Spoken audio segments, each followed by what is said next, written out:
Hey everybody, welcome to another Sunday night roundtable. I have a great panel here tonight, and maybe a few more people jump in. You never know. Or after I rub my mouth a few minutes, they may drop out. I don't know. We'll just see. But anyway, I'm gonna go down the line, and I'm gonna start with one of my newer panel members, the Crazy Scotsman. Would you like to do an intro, brother? Hey, how's it going, guys? Appreciate you having me on, TR. I'm the Crazy Scotsman. Most of you know me by now. If you don't, then that's me, Crazy Scotsman. Most of these guys will hear or tell you I'm pretty crazy. I give all kinds of crazy shit away, have ridiculous giveaways, and all kinds of crazy shit and guns. So there you go. All right. Next in line is your six covered? Go ahead, brother. Appreciate it. Definitely appreciate it. As always, everybody out there in the external, appreciate you showing up and supporting the great chat we got going twice a week. So, TR, thanks again. And hey, everybody on the panel, cheers. And thanks for being on, Rick. And Mossy Nut, go ahead, man. I ain't got much going on. Really ain't doing much of nothing here. I might have an unboxing coming up maybe next week or so, but that's about it.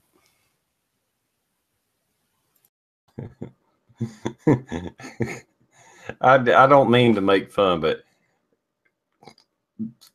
dude, you obviously are a hunter, fisherman, shooter, and all that. You're one of the softest speaking people I know.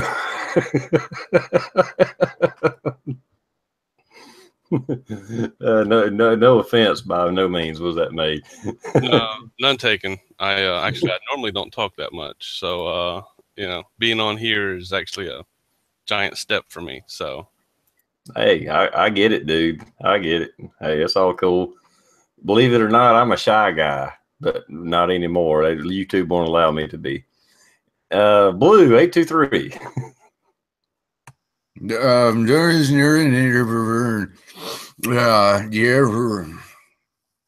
about all I got. What the hell was that shit? That reminds me of somebody. That was a shout out. But thanks for the invite. The external is filling up damn quick.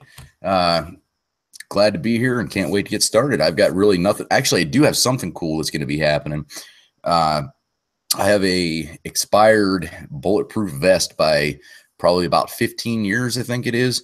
So I'm going to take it out and I'm going to shoot some different rounds through it just to see what happens. So that'll come up hopefully within a week or so.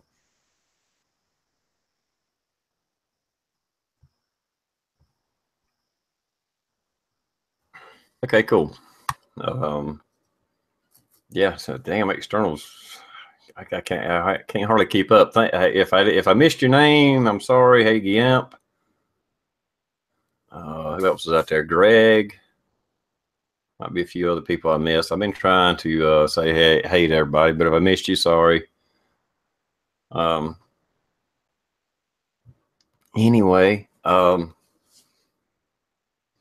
believe it or not, I'll start it off with this. After my little transgender 2 cents video, that it was either that night or the next night, I was actually on Rosie's chat, and I actually got a lot of support from them. So I was, they appreciated my point of view, and they didn't hate me one bit. So yeah, I was kind of curious as to how that was going to turn out. No, well, like I said, that night or the very next night, they were like, "No, you didn't. We agree with you." You know, I mean, they get it, but that's a conservative transgender community. You know, it's not the norm. It's not the millennial transgender community. So they all fucking hate me, I'm sure, but who cares what they think? But moving on, I just wanted to say that for anybody that was curious. Anybody else got anything going on they want to talk about? CZs. They're gonna make me talk. CZs. There it is. CZ it up, Rick.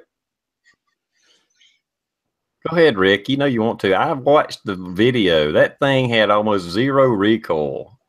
You know you love it. It's a good gun, I gotta say. I'm actually putting a little grease on it right now because I'm gonna wear it out. No, for only shooting it one day and shooting it for a tournament, third place is pretty damn good. I think.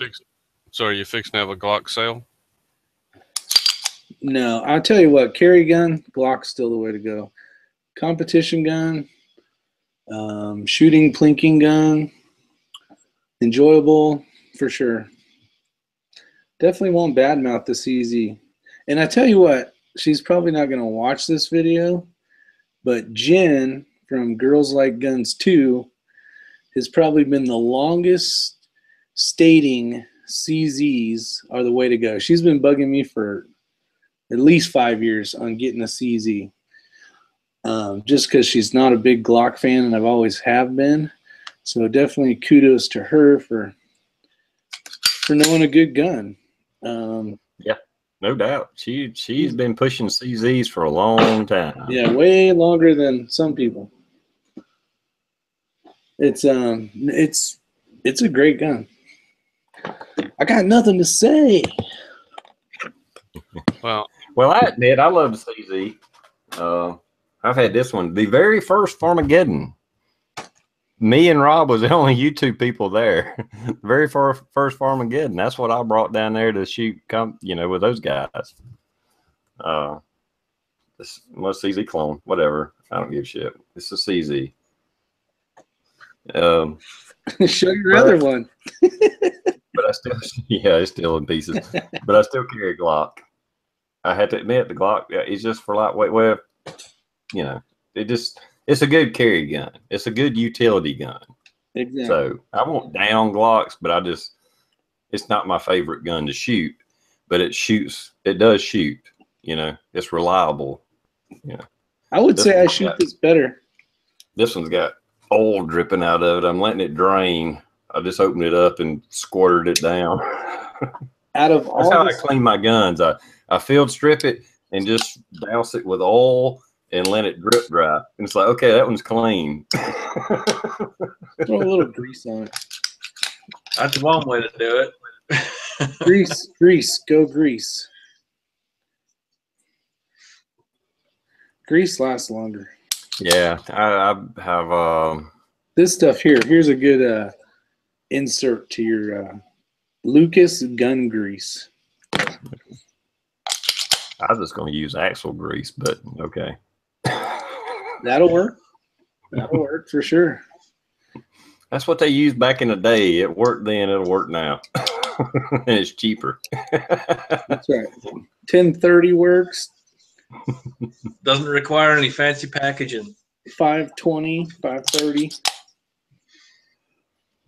No, they sent me a bunch of this stuff to check out. Oh, did they? Well, that's cool. Yeah. I brought some down, I think, to farm. Gave a few away. I guess you weren't near me when I did.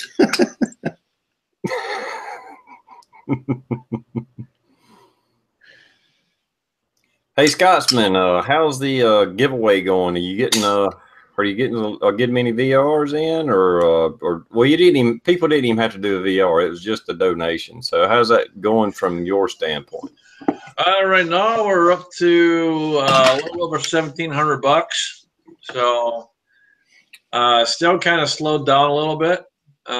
My goal obviously is to double his goal, and his goal is a little under 7,000. So I'm trying to go for 14 to really help him out and help him with his bills. So got a long way to go still. The VRs have poured in. If you guys didn't know, I did a playlist. I think I'm up to 9 different videos on that playlist now. So just keep on rocking them out. I've started a few more messages from people sending me more products and stuff for the giveaway. So lots of stuff coming in.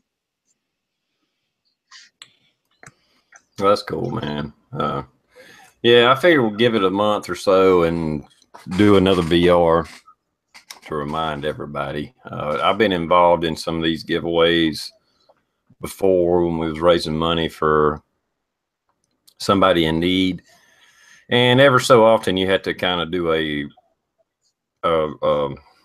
recap, or kind of another, just a reminder kind of video. Absolutely. So I'm used to it. I've been there, done that, and I figured I'll do that again. Yep. Okay. Hidden. All right, Hidden wants me. Okay, Gimp done it already. Thank you, Gimp.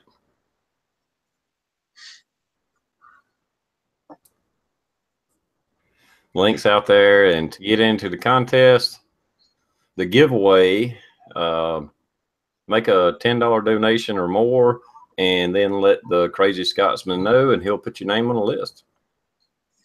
Yep. And you could win 1,000 rounds of ammo, a gun cleaning kit, a reloading kit. Who knows what all's in it right now? I really don't even know what all's in it. There's a lot of stuff. I've got 3 holsters coming from 1776, and a whole bunch of other stuff. Parles sent me 5 of the Go Gauge Tactical light ups. Sent me 5 of those. Got a couple of coins from Ambiguity, really cool coins. I still got more stuff coming. I know Tom's sending me something.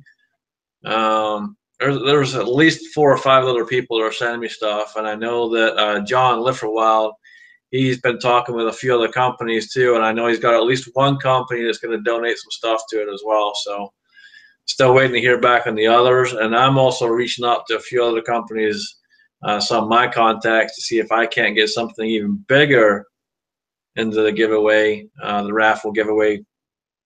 I might be trying to throw in a pistol or something along those lines. I'm working on it slowly but surely.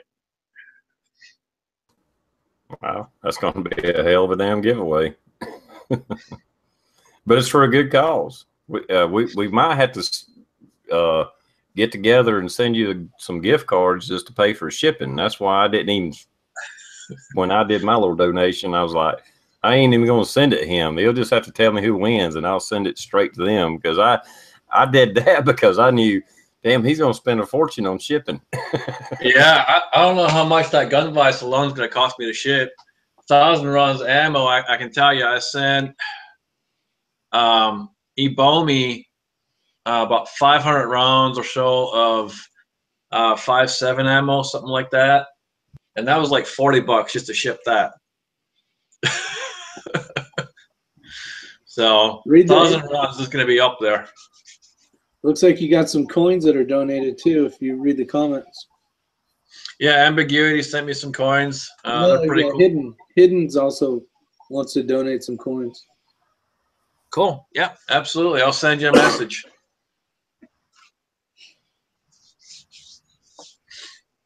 Yeah, I would almost, Scotsman, I would almost at this point tell people, thanks for the donations, but hold on to them. And I will give you the person's address to ship it out. Because if they're going to ship it out to you, they're already planning on spending that. But if everybody keeps sending you stuff, your bill is going to go up, up, up, up, up, and it's going to end up hurting a little bit. I would try to lean more toward hold on to what you let me know what you're donating, and I'll give you the winner's info to send out. Yeah, I mean, I don't mind the small stuff coming in. If it's just small stuff, I don't mind that people send that out. If it's something big like, TR with the reload and stuff, that's, I'd rather he hold on to that, and then when the winner's announced, he can ship it out that way. That really helps a lot too. So yeah, well, hell, I hadn't even bought it yet. I'm just waiting. You give me the address, and it'll be pretty much I'll buy it and have it shipped straight to them. Yep. Yep. I'm not even going to touch it. Fucking Amazon.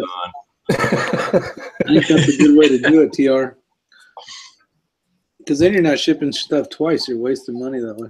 Exactly. Oh, yeah, absolutely. Shipping is crazy. Yeah.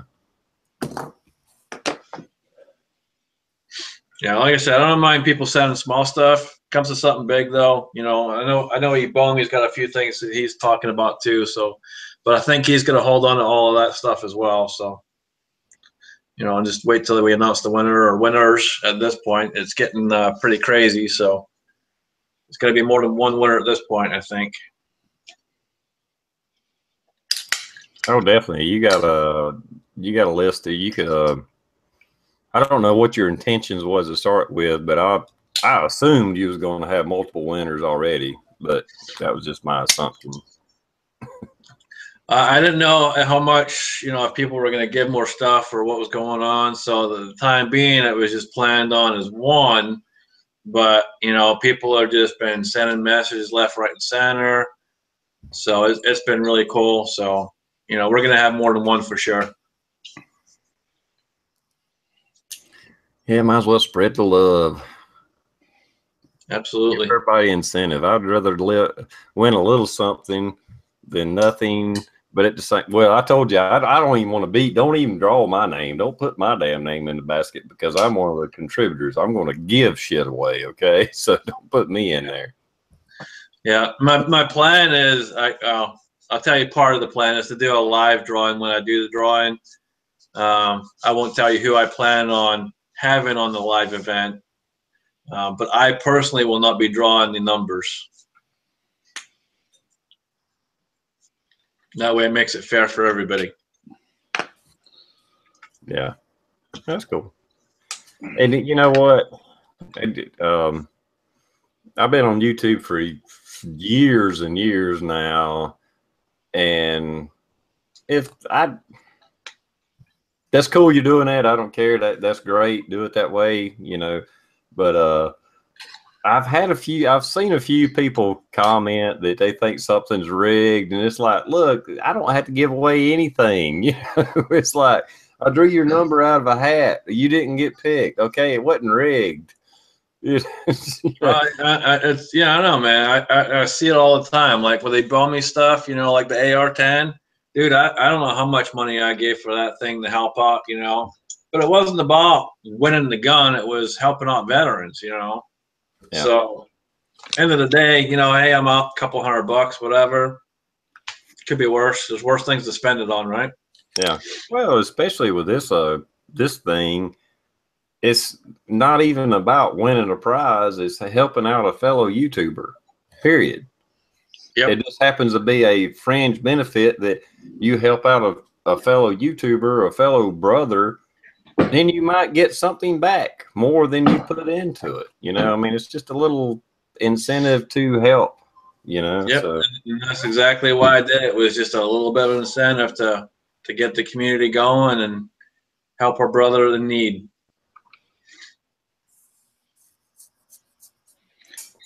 No, that was awesome, man.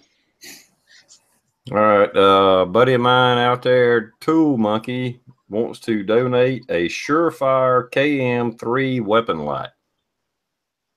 Awesome. Oh yeah. That's awesome. Appreciate that. I'll get all the logistics taken care of. I work with a guy, so cool. We'll get it figured out. Appreciate it. I mean, it says Surefire. That means it's $100 right off the bat. Easy. Easy $100 right off the bat. I know you get Streamlight, get 3 for the same price.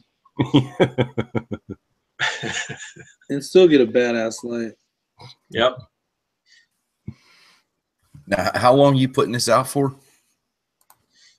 Honestly, I want to reach his goal bare minimum, but like I said, I want to try and double his goal. Oh, okay. So you're going to just keep going until.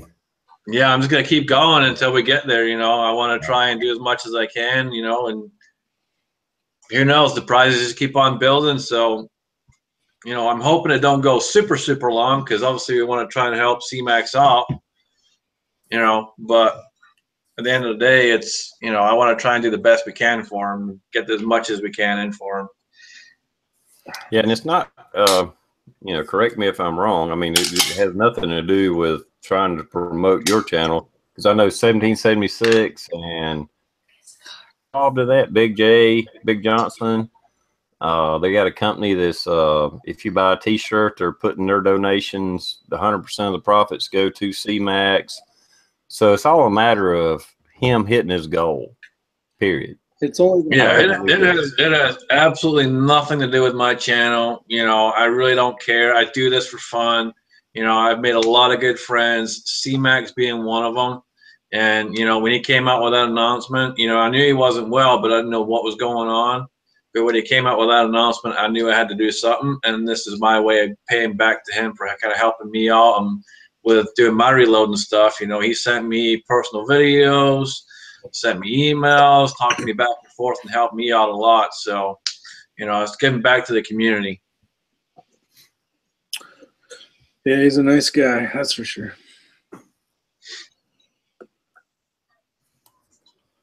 Yeah, I've been bullshitting back and forth with C-Max for a long time. He's a good dude. Yep, big time. Hey, Sister Earth, welcome to the chat. I'm just going to sometimes say it instead of type it. I don't want to be, it's hard to keep typing the whole damn time. Anyway. It is easier to just say hi.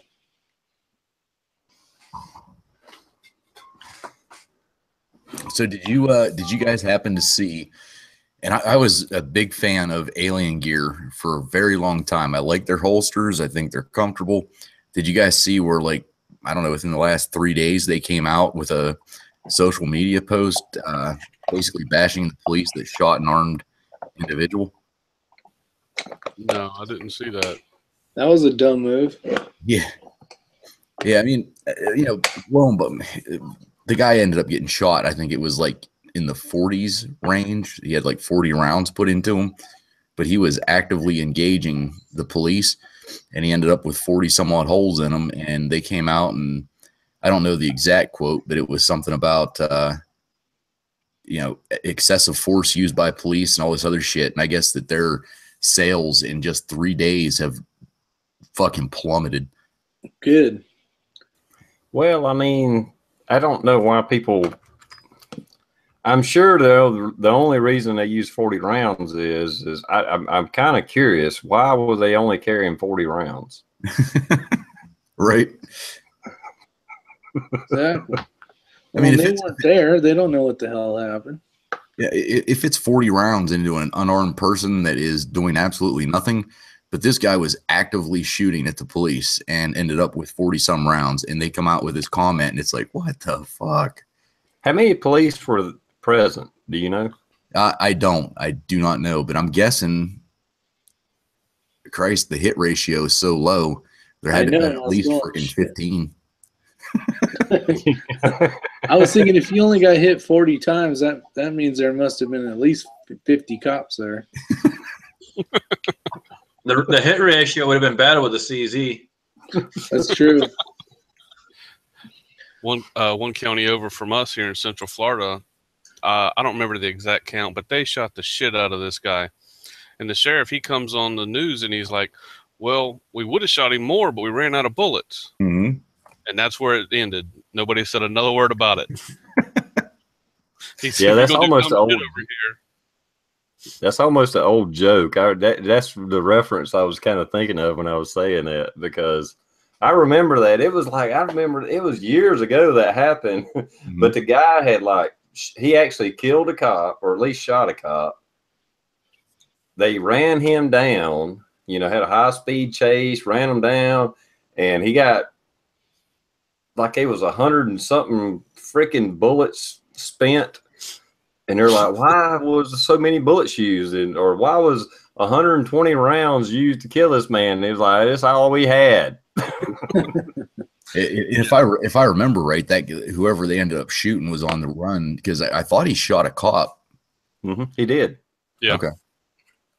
Yeah, Grady Judd, he don't mess around over there. Oh, yeah, curious. He just put Sheriff Grady. Yeah. There's some good police chiefs out there. I can't currently speak for Greenville County, but I know Spartanburg County, which is the next county over. We have a really good sheriff over there. And yeah, it's been a few years ago, but anyway, a lady was raped at a park, and he flat out, I mean, he said, the news was interviewing him, and he said, look, in South Carolina, you have the right, is, you know, if you qualify to get a concealed weapon permit, you need to get a permit, you need to practice, and you need to be carrying a gun. We can't be there every minute of every day. You have to defend yourself. Get a concealed weapon permit. If a man tries to rape you, shoot him. Yep. Period. I mean, you know, Blue's a police officer. He knows the police can't be at every freaking place at every moment, even if you call the police. If they could be there in 30 what's the average response time? You know, you got to look at the average response time. It's like 13 or 14 minutes, something like that. We have a huge ass area. We have like 43 square miles. Our average response time is 6 minutes. Most of the time, it's a lot quicker than that. But even imagine 6 minutes. Something starts, and you have to wait 6 minutes for somebody to get there. 6 minutes is a long ass time. Ask a bull rider what 8 seconds feels like. Yep. Yeah, I don't, my mindset, I don't know if it's because I'm a cop or not, and I know how long it takes for people to get there. I'll take care of the problem first, and then you come do the report and make sure that I did everything right. I mean, that's even if I'm legal, if I'm defending myself, I'm not worried about getting arrested. If I think I was in the right, if I was threatened, my life was threatened, and I had to use deadly force to defend myself, the last thing I'm thinking about now, if I lived in a different state, it might be different. But in South Carolina, if I had to use deadly force because I didn't see another way to deal with the situation, I'm not worried about going to jail. But when the police show up, it's just like you say, Blue, file a report, you know, get the paperwork done, get this guy to the morgue, you know, whatever it is. But, you know, I don't feel I've done, if I, you know, I'm a good guy. I'm not a drug dealer that was shooting somebody defending my damn drugs or whatever.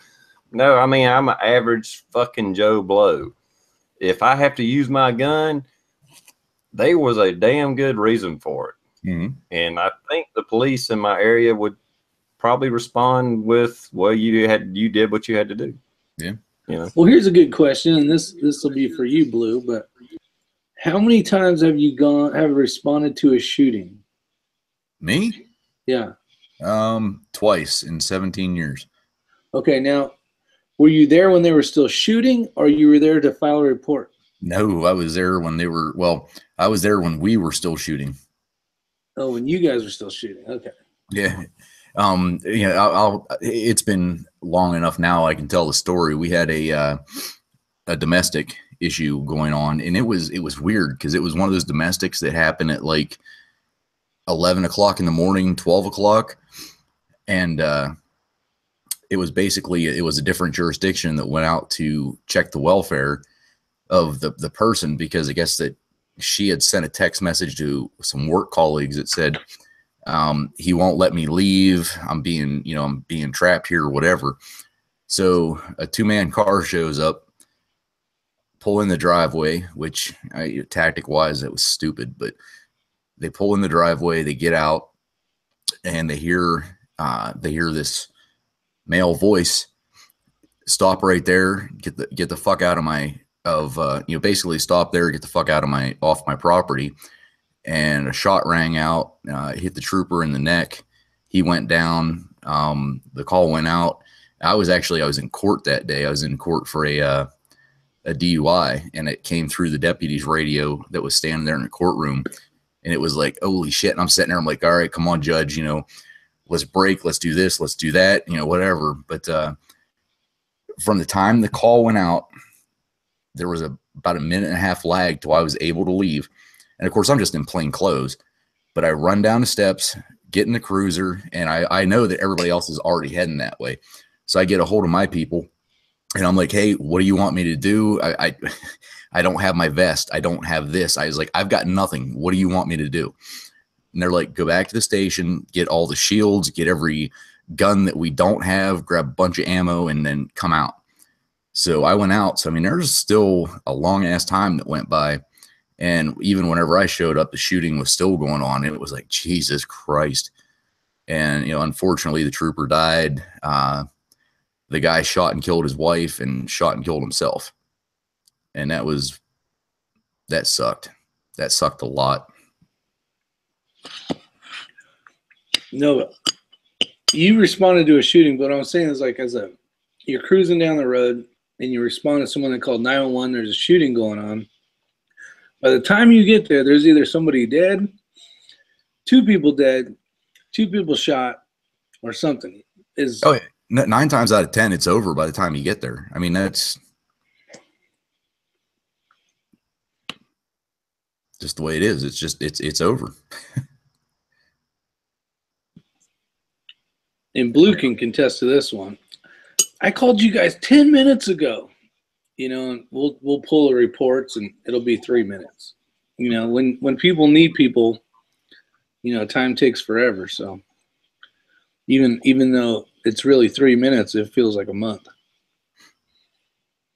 Yeah, but the bottom line is, I mean, just it's on the news every day. Look at the goddamn home invasions.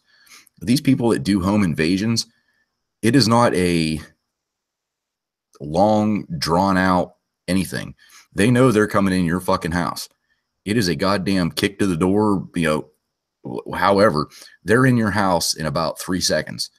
And 9 times out of 10, there's probably 2 to 3. And they're all over you instantly. And if you have a gun, at least you can, oh shit, my door just got kicked in. Here comes somebody charging me. Boom, boom, boom. If you don't have that, yeah, you're pretty much fucked. It's like, I always have people that are like, why do you carry a gun on you all the time? Everywhere you go, you got a gun. It's for that fucking situation. You know, it's the one you're not prepared for that's going to kill you.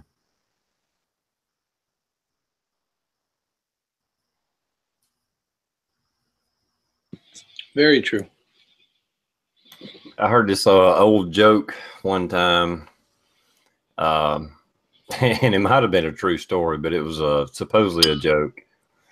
Supposedly down in Texas, a sheriff was at a social event, and he had, you know, a gun on him. I mean, he was a sheriff. Why would you not expect him to have a gun on him? But anyway, this is the way the story went. Anyway, he's at a social event. His jacket kind of, you know, is flying open a little bit here and there, and a lady sees he has a gun, and she's like, "Why do you have a gun? Are you expecting trouble?" And he looks at her and he says, "No, ma'am. If I was expecting trouble, I'd have brought a rifle."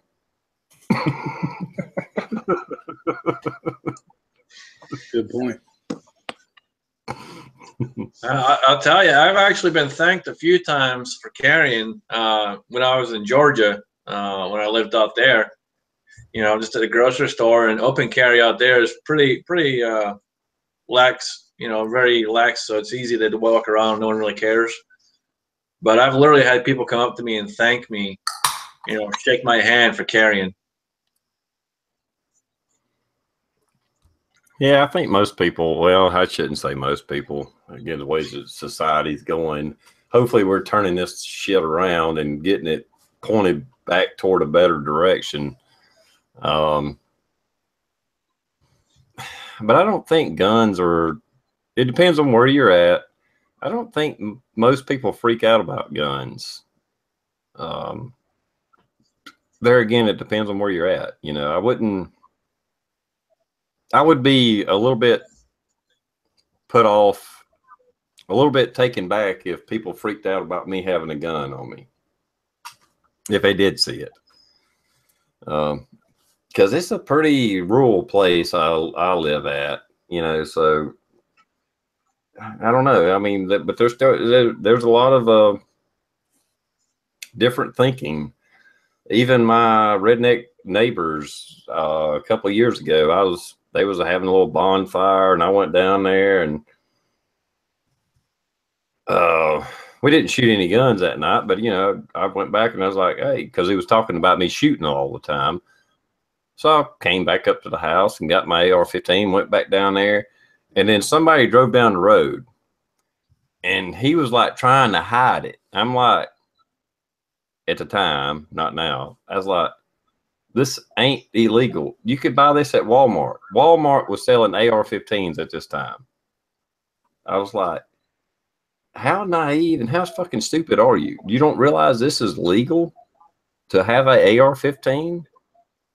It kind of threw me off a little bit. So there's still a lot of ground to be made for the gun community. Because some people just automatically say an AR-15 or AK and they think, hey, it's a fucking machine gun and it's illegal. Yeah, I get it all the time. People come into the store, you know, and they're like, is that full auto? Nope. If it was full auto, tack on about 10 more grand. I got called at work. One of the guys that are higher up in the company, and I printed, and he noticed it. He's like, "Are you carrying a gun?" I'm like, "Yeah. Why wouldn't I be?" And he was dumbfounded. And when he first started with the company, we went to the gun range together, but he was shocked that, you know, I was carrying a gun. And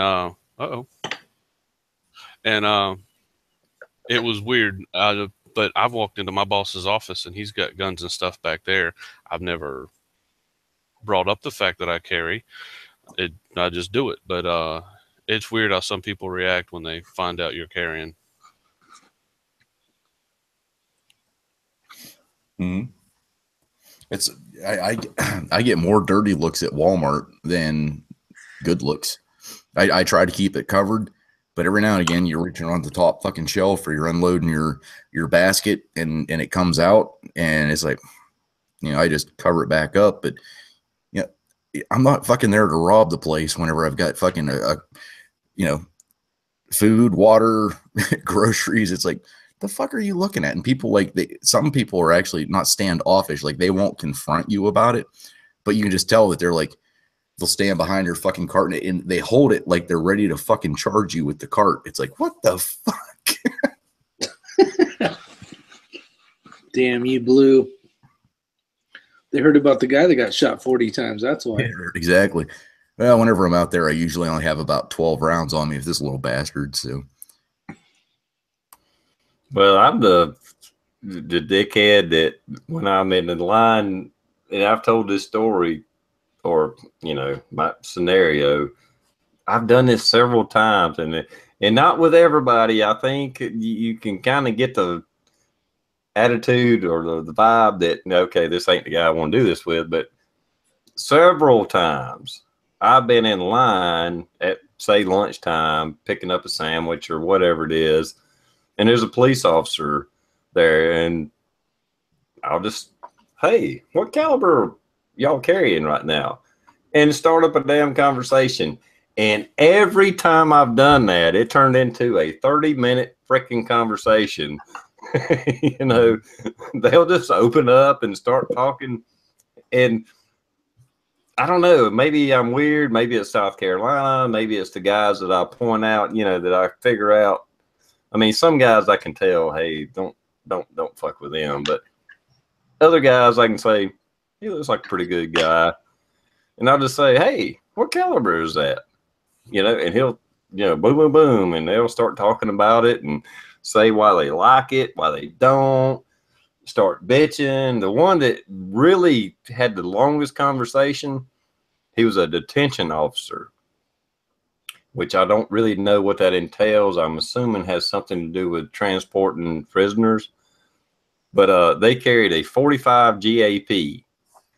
And when I asked him what caliber he was carrying, that turned into a 30-minute conversation of a bitch session on why he was so pissed off that they chose that fucking caliber.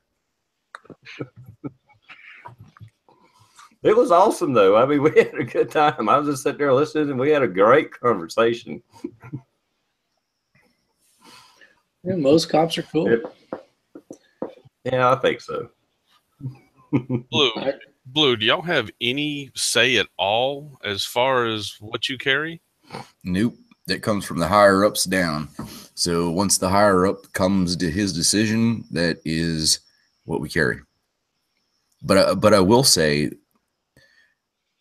the higher up that we have now, he does his homework, and not only does he do his homework, he also calls the FBI and is like, "All right, this is what I'm thinking about. Send me the ballistics, send me this, send me that," and he actually reviews everything and then makes his decision. But we carry a good round. I mean, we carry the 10mm. I mean, that is a bitch of a round. However, we're the only people in our area that carry that. So if the fight was on, I mean, you have what you have. Nobody else, you're not going to be able to borrow anything else. You're not going to be able to, lean on anybody else. You're just, you better hope that you hit them with the first 15, 30, 45 rounds or you're fucked. You have to get your rifle. Y'all aren't allowed to carry backup at all? Yeah, we are. I personally don't. I have yet to find a backup that is comfortable, like the ankle holsters. We wear them fucking boots. I've tried an ankle holster. It doesn't work. I've tried you put like even this little Springfield that I have. As long as I qualify with it, I can carry it at work. And I've tried like the inside the vest style holster. I don't fucking like it. I mean, it's you're already wearing a big fucking bulky vest, and even though the Springfield is really thin, you add that, it's like fuck. I mean, it's as uncomfortable as fuck. And I just hope that I have enough experience that I don't want to say I know what I'm getting into, but if I know I'm going to a shots fired call, I'm not getting out of my fucking car with a goddamn pistol. I mean, I'm gonna have the AR. I'm gonna have the double mag that's in it right off the get go. So there's 60. Plus, I throw my bag over my back, and I've got another 130 or 100 and 120. That should be enough. I would hope. And if it's not, I'm gonna fucking run as fast as I can. That was a lot of fucks there. But I don't blame you, man. You burn through all that, man. You're screwed. Mm-hmm. Exactly. Now, are you carrying 30 in the 30 round mag, or are you bringing it down to like 29, 28? No, I take it down to 26. So.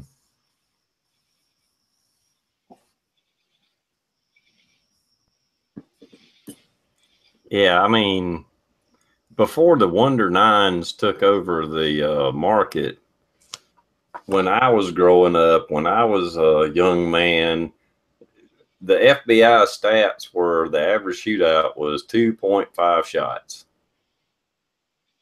And, maybe I held on to that a little too hard. I don't know, but my carry gun, the Glock 17, I got 18 rounds in it. And maybe I should, maybe I'm guilty. I don't know of whatever, but that's why I don't carry an extra magazine. It's like I got 18 fucking rounds.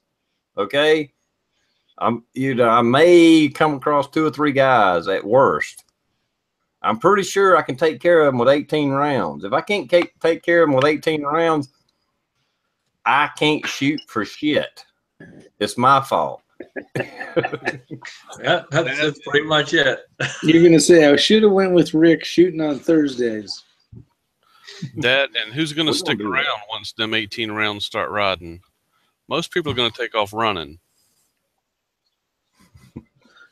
Not too much. Yeah, most of the videos I've seen are thugs that as soon as if they get shot back at, they start running, just like you said, Mossy. They're not there for a fight. They were there to be the aggressors, and as soon as the table is turned on them, they run like little scared bitches. Mm-hmm. Period. Yep. Look at almost any bank, not the bank robbery that happened in, what was that, California, but look at any bank robbery or robbery of a convenience store. As soon as somebody else starts shooting at them, they fucking scatter.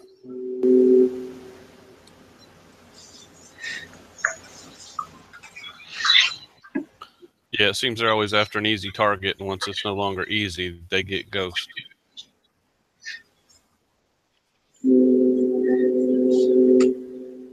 What do you got going on there, Mr. Crazy Scotsman? Sounds like there's a train going by. I'm trying to watch porn while we're doing this. Yeah, there's a train going by. I'm not sure exactly where the tracks are from here, but yeah, there's a Don't train lie. going by. That was your phone. All your bitches are fucking calling you. That was a Trump train calling. There's a new Twitter out with Trump. Trump train. You got them started in the chat now, Rick. Trump train. Oh, did you guys see that video that came out? God, it was like 5 days ago, I think. I think it was Chicago. Some black dude was on some type of drugs, cut his junk off, literally cut his junk off, and he's standing in front of this it's somebody's house that has a high gate, and he's just fucking standing there, and he's like freaking out. The cops show up, and the person on the homeowner, I'm guessing, is videoing all this, and the guy, he's fucking bleeding everywhere down his fucking legs, and the homeowner or whoever's there is taping it. The cops show up, fucking dude turns around, sees the cops, he starts charging the cops, and they like start deploying tasers and everything else. And whoever's behind the camera just keeps yelling, "God damn it, shoot him. These are the fucking people you shoot. Fucking shoot him." I haven't seen that. Oh man, if you have, you got to watch that. So Because he cut his junk off on purpose then, I'm assuming. Yeah, I can only guess it was like bath salts or flakka, something like that. I mean, that shit, that strips you down to your bare, you don't know what the fuck you're doing. But he fucking charged them. When they're doing a suicide move, just go ahead and go with it. Mm-hmm. but like here's the thing. Here's the thing. There's a video out there of this happening. Did the cops act right? And they RPM Idaho, not meth. No way meth. But anyway, he charges the cops after he's cut off his own shit. There ain't something fucking right. I'm pretty sure I would have dropped. He's a big dude. I'm pretty sure I would have fucking dropped him. But could you imagine if it would have been an unarmed, naked black guy with his junk cut off, charging a white cop, and they'd dropped him? It would be fucking chaos again in Chicago. It's just, it ain't right. What's the do you recall the name of that video? I want to see this shit. I'm sure I can. Give me a second. I think DSW Outdoors may have put a link to it out there.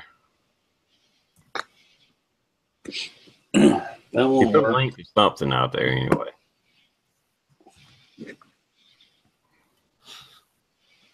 Yeah, and I mean, you know, fucking hate me if you want. If a madman's charging me, and I hate. This is what I really hate about. I mean, there are some bad. There are some bad shootings that take place with cops involved. You know it, Blue. We all know it. There are assholes out there. There's people that overreact. There's people that don't use their fucking 2 brain cells in their head. But then again, there are times that, hey, as a police officer, not even as a police officer, if you're charging me and you know I got a gun and I'm telling you to get the fuck down, stop, quit, you know, get down, whatever, and you keep continuing to charge me, 2 in the chest, 1 in the head, fuck them. I'm sorry. You know, I don't care if you're a citizen, you're a cop, you're a firefighter, you're just Joe Blow on the fucking street. If you tell somebody to stop and they continue coming after you, even after you brandished a firearm and they continue, fuck them. Yep. and at that point, I mean, let's say any of us, I mean, not being a cop, not doing anything, you come upon that, and this guy's there and he's doing, once you pull your gun out, you're pretty goddamn limited on what you can do. if somebody charges you. I mean, you can back up, but somebody on fucking drugs, they are gonna close that gap way closer or way faster than you can backpedal. Yeah, I've been in that situation one time. I shared the story. I ain't even going to repeat it. I actually was in a fight with a guy, and I didn't technically brandish my firearm. I was actually picking it up because we had a fight, and it got slung loose. And I went back to pick it up, and then he charged me. And I know everybody's going to give me shit over this. Let me go ahead and tell the story. Everybody's going to give me shit over this, but I knew he wasn't a lethal threat.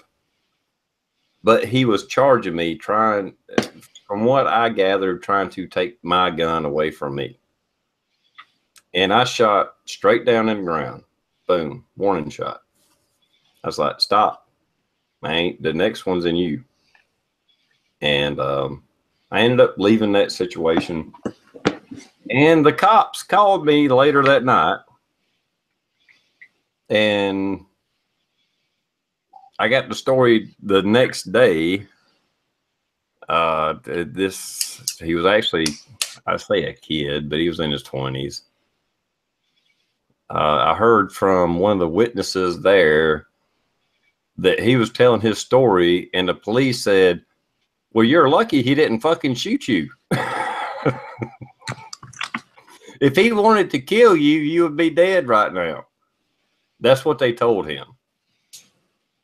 I can't get into all the specifics and all that, but I thought I handled myself pretty well. And I actually talked to the police the next day. They called me and left a message, and I called the police officer and talked to him, and he kind of gave me a warning. Well, that wasn't the best thing to do, blah, blah, blah. But at the same time, he was kind of on my side. And then I heard from witnesses when the other young man was giving his testament, of it. They were like, well, you're lucky he didn't fucking kill you.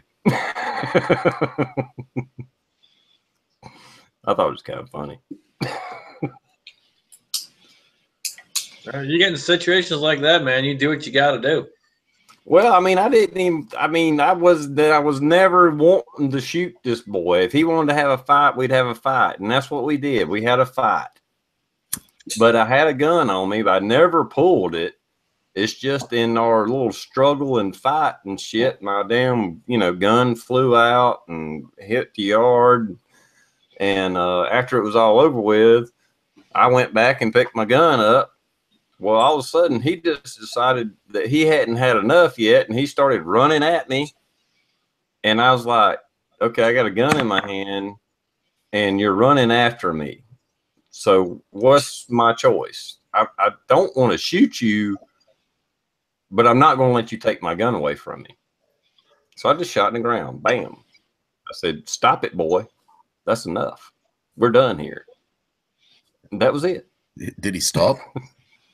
But the fucking gun went off. It's the way to do it, man. But I hear all the time that, a warning shot shouldn't be done and how wrong that is or whatever. But in that situation, I didn't want to shoot the boy. I didn't fear for my life, but at the same time, I wasn't going to let him take my gun away from me. So what choice do I have? Either I shoot him when I don't think he's actually going to fucking kill me. I mean, I was using common sense. It's like, okay, he's not a fucking threat, but at the same time, I'm not going to let him take a gun away from me. You should have shot him in the big toe, TR. Come on, that's what Yeah, what most people don't realize or think about is every situation is different. So, you got to play to the situation. You don't just automatically no warning shot. You shoot the guy. You got to play to the situation. Yeah, and like I say, a lot of people, and I know most times a warning shot is a bad move. You shouldn't do that. But in that particular situation, I already fucking stomped this kid's ass, okay?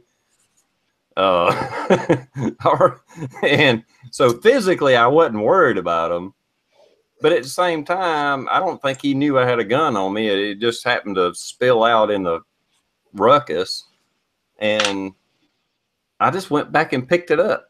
It was still in my fucking hand, and he was running toward me. And I was like, oh, what the fuck? What am I supposed to do here? You know? And I don't know. I ain't saying I did the right thing. I'm just saying that I didn't kill him. I didn't shoot him. You know, I gave him a warning shot, and then he called the law, and the law said, well, at the whole story, and like I said, it was one of the, after I had left, they were like, yeah, the cops said, you're lucky you're still alive. If he wanted to kill you, you'd be dead. And basically, that's what the cop told me when I talked to him on the phone. He was like, well, I understand, you know, Mr. blah, blah, blah. I ain't going to say my name, not this big secret, but I understand, TR, but try not to do that next time. You know, maybe get the law enforcement involved if you have a conflict, but, you know, there's no charges pressed, and I just wanted to file my report, blah, blah, blah. And I was like, okay, yes, sir.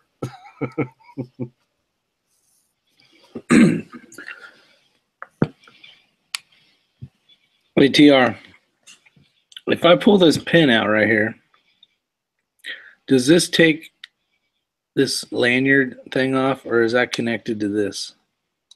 It looks like it's connected to me. I don't know. What the hell is that? Oh. See what I'm saying? I tried turning it off. I thought I saw a video where it just No. That's part of it. Oh. It looks like that pin's kind of holding both together.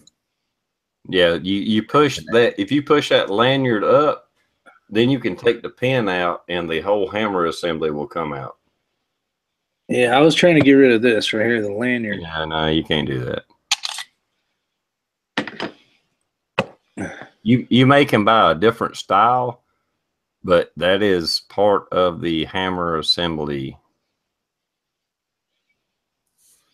Got it.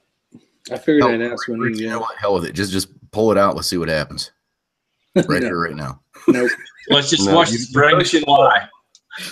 If you push that lanyard up, that pin that's right above it will free up. That's that spring retention system, whatever. That's part of the hammer assembly. All right. Like I said, you may can buy an aftermarket one that doesn't have a lanyard and just has more like a button, but that's part of the assembly. Thanks for your help. No problem. Not that I'm a fucking expert. I got a freaking CZ has been tore apart for a month now. Yeah, Bald's saying you don't know CZs, man. I know. Well, he's right. He's right. I knew how to get it apart. I just hadn't put it back together yet. Okay. Yeah, they're talking about some VZ grips or something. You have those, TR. Yeah. No, mine's not VZ, but they're close. Off Amazon. And I will say these were like $55, $54, G10 grips, and they do make a really good. That's a very good investment. They're a lot better than the factory grips. Yeah, I'd like to try it. I was gonna just take them off. I didn't know there was a hole. Oh, that was a hole. I was gonna put grip tape on it and see what it felt like. Yeah, well, that may work too. But I mean, the ones I have are not overly or aggressive, but they're much better than the plastic, factory grips. Yeah, that's what's Yeah, I got the same kind of ones as UTR, and they're much nicer. Yeah, just aggressive enough that you get a good grip on it. I don't want it to dig in my hand and make fucking you know, whatever. But I want enough grip that I have a firm grip, whether it's raining or whatever. But I don't want to be so aggressive that they cause me to have, you know, scars or anything like that. But yeah, I think a little bit of aggressiveness.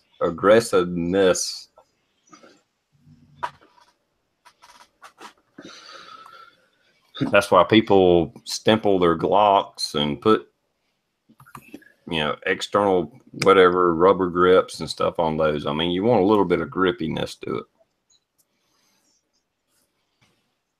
it. We just got the Gen 4, the Glock. That thing, you don't need to fucking take a hot gun to that at all.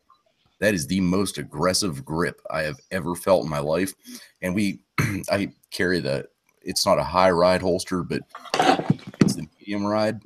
That son of a bitch, you'll be walking down the road and it's like, God damn it. It's like you chafe your arm because, like, you know, you're taught to keep your arm close to make sure that nobody can come up and get it. But that son of a bitch, I have never seen a grip like that.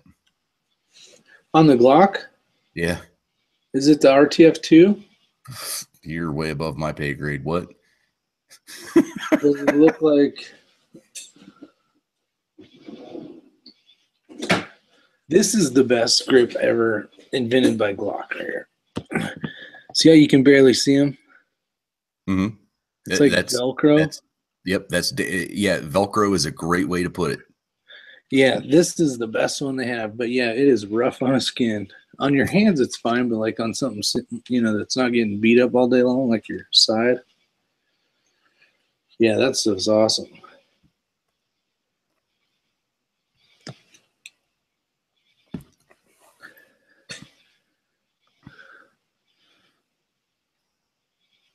So do any of you guys carry like a triple retention triple retention holster? I don't have a triple, just a level 2. I'm not even sure what that is. I have a bunch, but I don't carry them for concealed.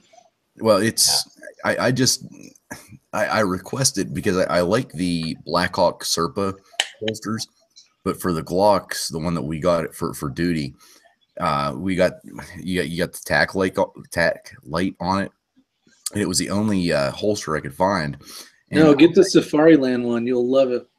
Well, see, this one I was timid. I didn't want to do it because I'd never had one before. But I'll tell you what, I can clear that goddamn holster faster than my old, like, you know, single strap push forward and it comes loose. It's nice because you have basically there's a button on between the gun and your waistline, and you hit it, and a top flap comes down, and then there's the button on the side of the holster that you got to pull up. I mean, it takes some practice to get used to it, so you get to muscle memory. But I don't think there's a better holster. I wish I had it out here with me so I could show you guys. I might do a video on it, but that thing, I love it.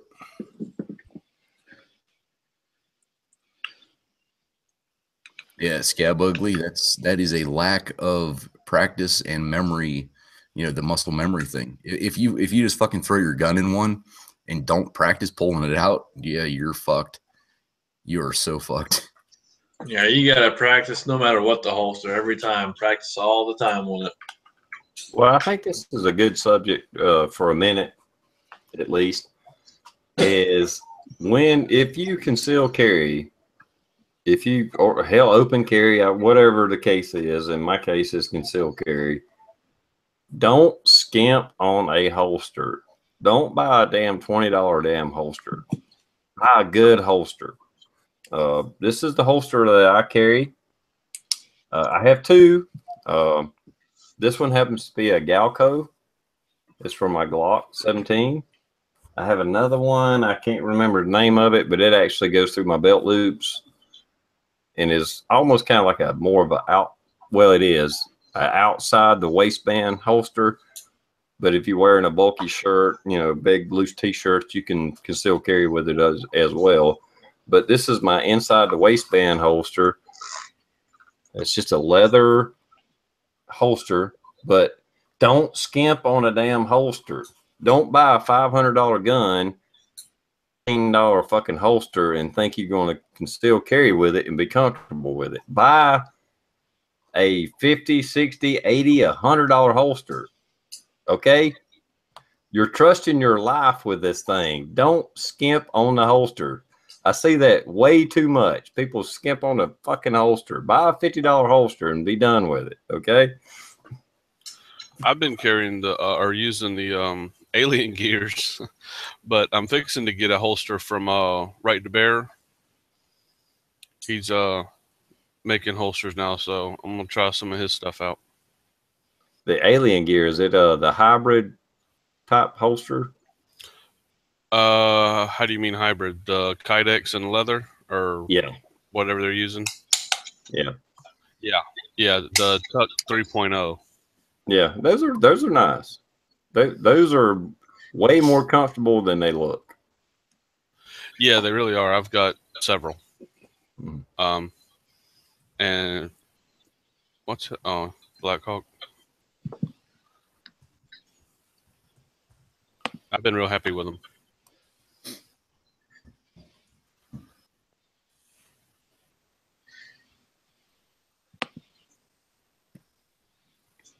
All right, talk to me, guys. Talk to me. I threw myself out there. Do you agree or disagree with me? I agree with you. I 100% agree with you, man. Hell, I got my the one I bought for my Beretta when I first got my M983. I spent $120 on the holster because I couldn't find anyone that made one for one, and then I finally did. And in order to get that custom holster, it was $120. But I agree 100%. Don't skimp on the holster. It's just the same way as don't skimp on the gun. If you can afford to buy a better gun, buy the better gun. You know, spend the money. Yeah, on both accounts. You know, I mean, I know some people may have a really tight budget, but I would say save up another month or two and buy a reputable gun. You know, don't skimp out on the gun. Don't skimp out on the holster. Yeah. If you're going to do it right. If it takes you 3 months to do it, well, so be it. Check out Garrett Industries holsters too. They make it's a Kydex leather wrapped one. It's a hybrid holster, but the inside of the Kydex has a very, very thin bonded leather to it. So it's a nice, clean, quiet, non-click. It's clicking, but it's not making a bunch of noise. And then if you guys are carrying around some high-dollar pistol, they won't do any markings on it too. Awesome holsters. No, I want my gun marked up. If it don't have marks on it, it ain't got any character to it. So all my guns need to be scuffed up somehow or another. That's right.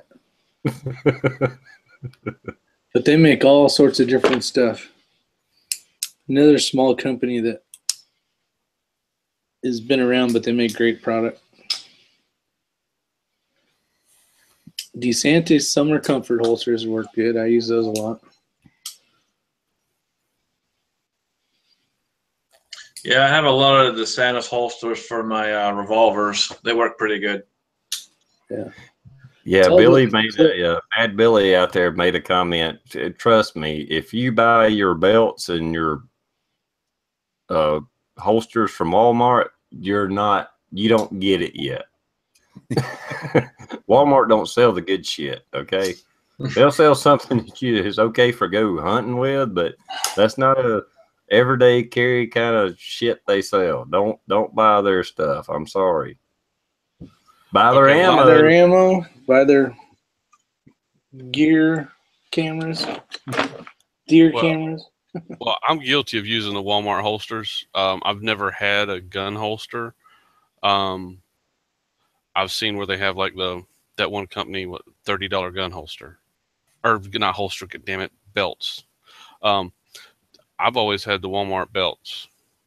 I never had anything else. I didn't know there was that big of a difference when you go to one of the actual gun belts. Yeah, there's a difference. That's another little step up. I mean, trust me, I wear Walmart belts too. Don't get me wrong. But if you get a quality belt, you can tell the difference. Yeah, I don't have any real gun belts per se, but I use a lot of Western belts, and they're real heavy duty leather, so I've never had any issues with them sagging or anything like that. But I don't skimp on those either. You know, they're $60, $70 belts, so I don't skimp on them. Yeah, just a good, good leather belt, thick leather belt. Well, you're gonna shit when you hear what I have to say. Then I don't wear a belt, but 1% of the time. You know why? Because I carry a Glock and it's pretty light. I'm not saying anything about Glock, but 99% of the time I don't. I don't like belts. Never have. Well, if you've seen my skinny ass, I have to wear a belt because I don't have enough ass to keep my fucking ass. I was gonna say either you got a big ass or you got a big gut that holds that up for you, man. I got both. Hey, I want to show you guys something that's kind of cool. This is probably a good holster for a bunch of YouTubers that are trying out different firearms. But the Stealth Operator. So they make a holster like this. It's just a cheesy Kydex holster. Right? It's a out of the waistband holster. But here's the magic. Here's the magic part of it. Every one of those little lines right there, that holster will carry. So check this out. So you got this one, it's easy, right? Completely different. It's just the way it's designed. It fits all those holsters. Glock. So if you want, say you're out doing videos and you don't want to change holsters 50,000 times or buy 50 holsters, this holster right here will do, I can't even count that much. Every full frame 1911s to high points. It's just the way they designed it. And you guys can hear it clicking. It works fucking awesome.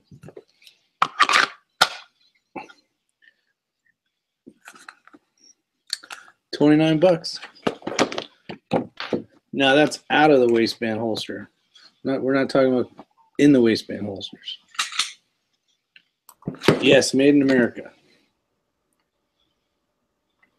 Yeah, I'm not a big Kydex fan. Sorry, everybody. I like leather. I guess I'm old school. Yeah, I like leather holsters unless it's a Strike-A-Fire.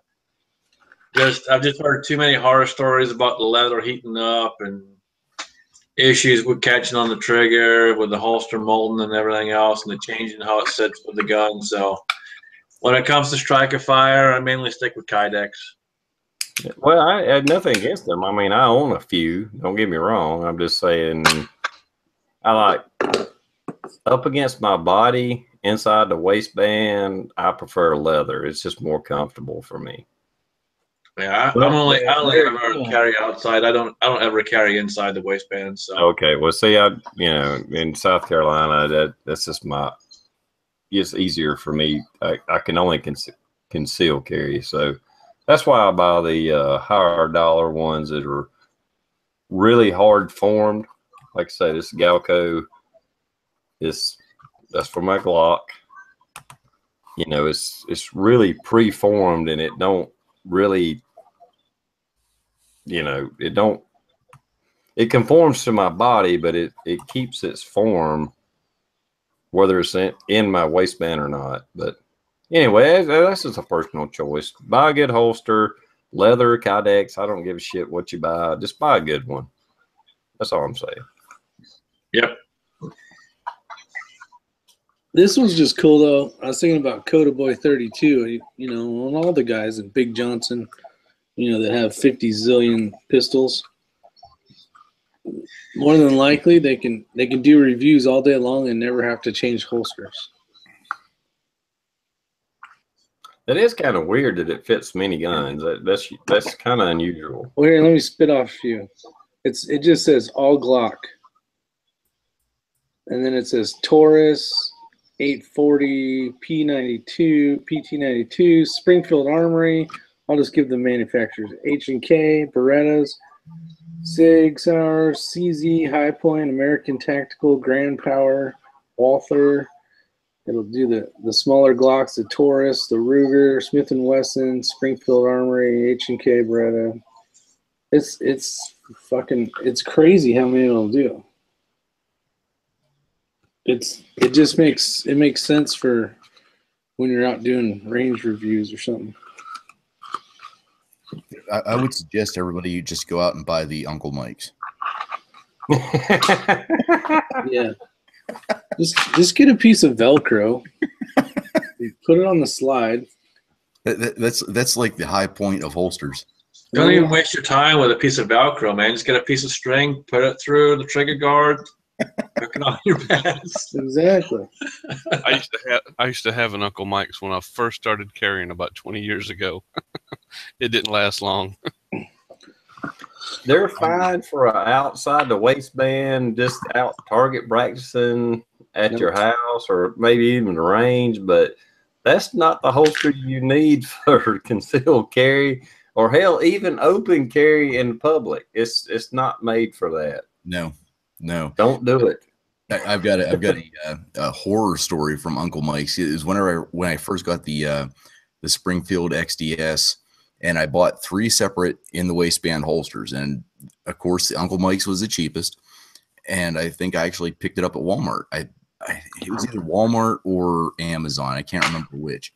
But I bought 3 of them. And I had that.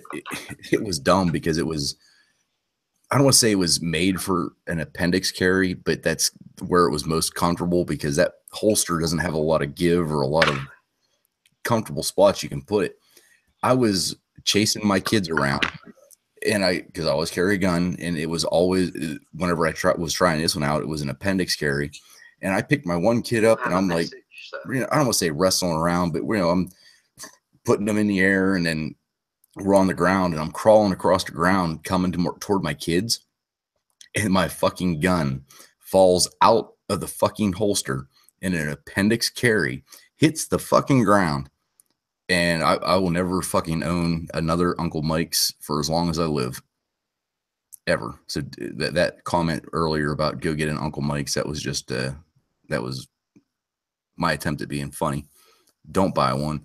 The only thing that I use that Uncle Mike's holster for now is the get home bag that I have in my car.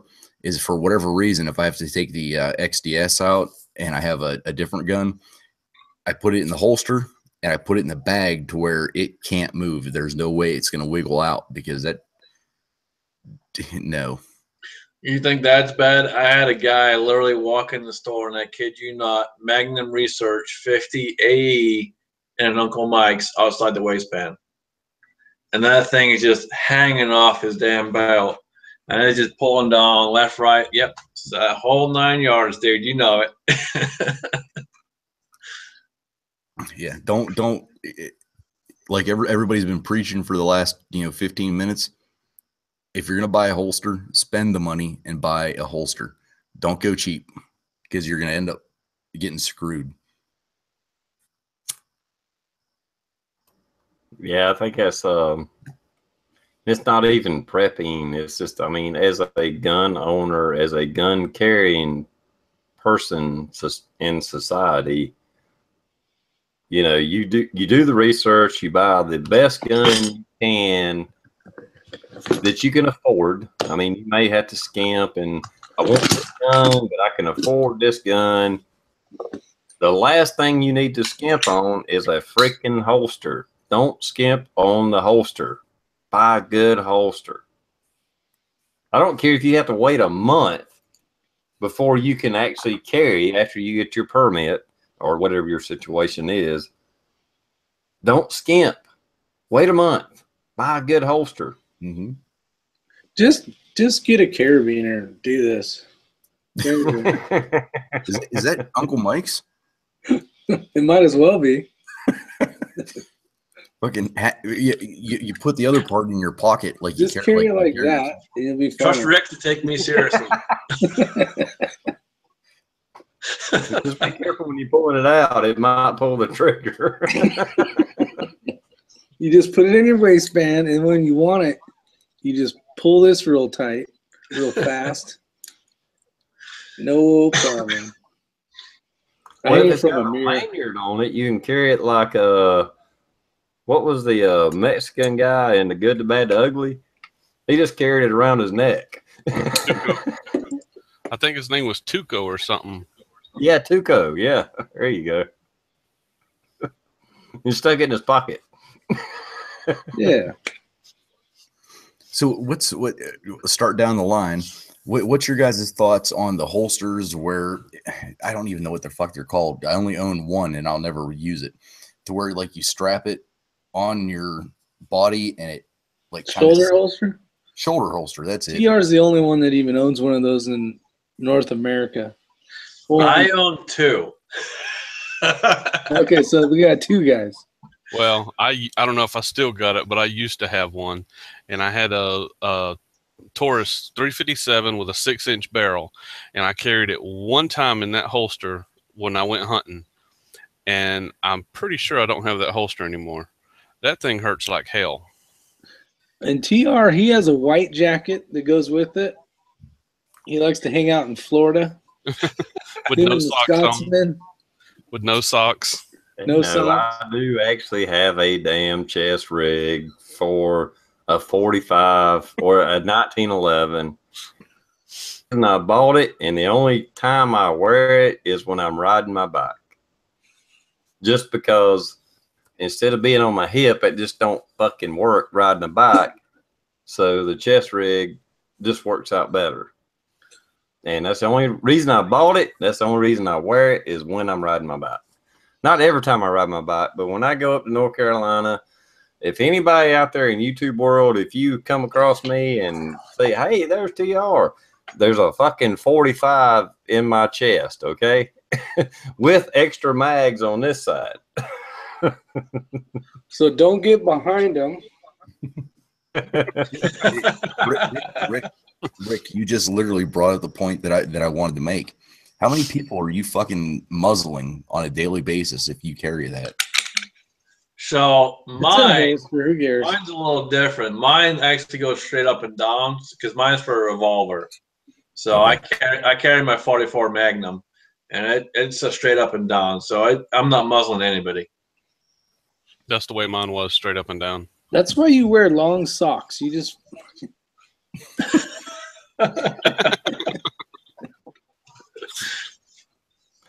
Yeah, I guess I'm muzzling a lot of people when I carry mine, but my hand nowhere near it when I'm doing that. What's your windshield? And that's the point I was bringing up, because I mean, a lot of guys like detectives and everything else, they wear that type of thing, and it's literally going through their fucking armpit and pointing at everybody behind them, and I don't like it.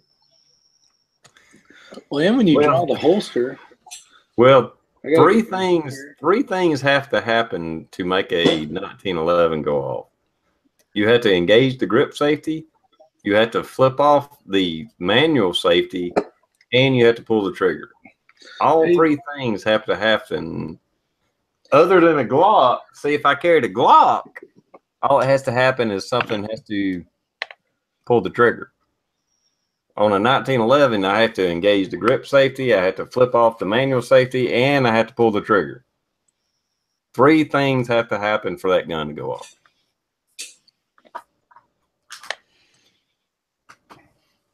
I know a lot of people don't like 1911s. They think they're unsafe, but carrying a 1911 cocked and locked is actually safer than carrying a Glock loaded. Yes, you know I'm right, Rick. Think about it. I could actually drop a Glock on the ground, and if something entered into the trigger guard and hit the trigger, it could actually go off. That could never happen with a 1911. Never. It couldn't happen. I'm bullshit. You know I'm right, Rick. Don't fucking lie. Other than it's the shittiest fucking trigger. So that fucking twig would have to be like a, you know, a huge twig. It couldn't even be a twig. It would have to be like a fucking stick to make that shitty fucking trigger go off. But I figured by now you'd had that thing wore down and broke in where it'd be a hair trigger. there's no such thing on a Glock.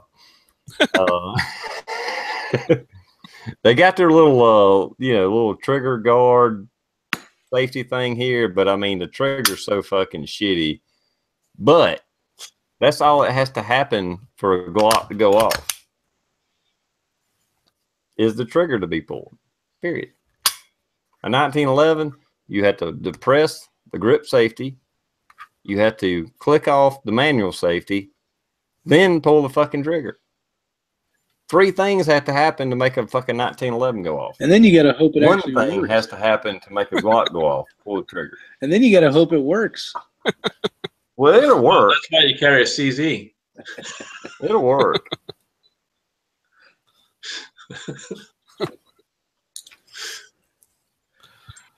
That's what I always liked about the Glocks was just simple. I don't know. It just seems like there'd be more stuff to go wrong with a 1911 or something.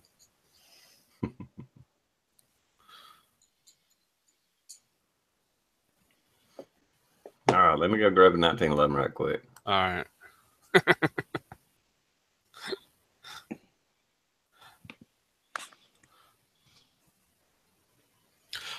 Rick, what model CZ is that?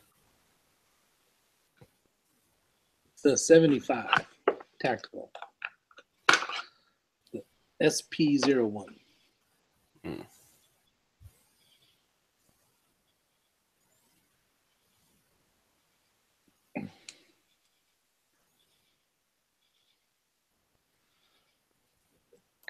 Let's see. All right, y'all being quiet. Don't be quiet on my fucking chat. Y'all, you're supposed to be chatty. All right, here's my first carry gun, my Colt 1911. I'll have to unload it. All right, she's clear. This is what when I'm riding my bike, this is what I carry. The Colt 1911, the actual Colt. But in order for it to go off, I had to depress the grip safety. I had to flip this off, the safety, then pull the trigger. 3 things have to happen in order for this to go off. Period.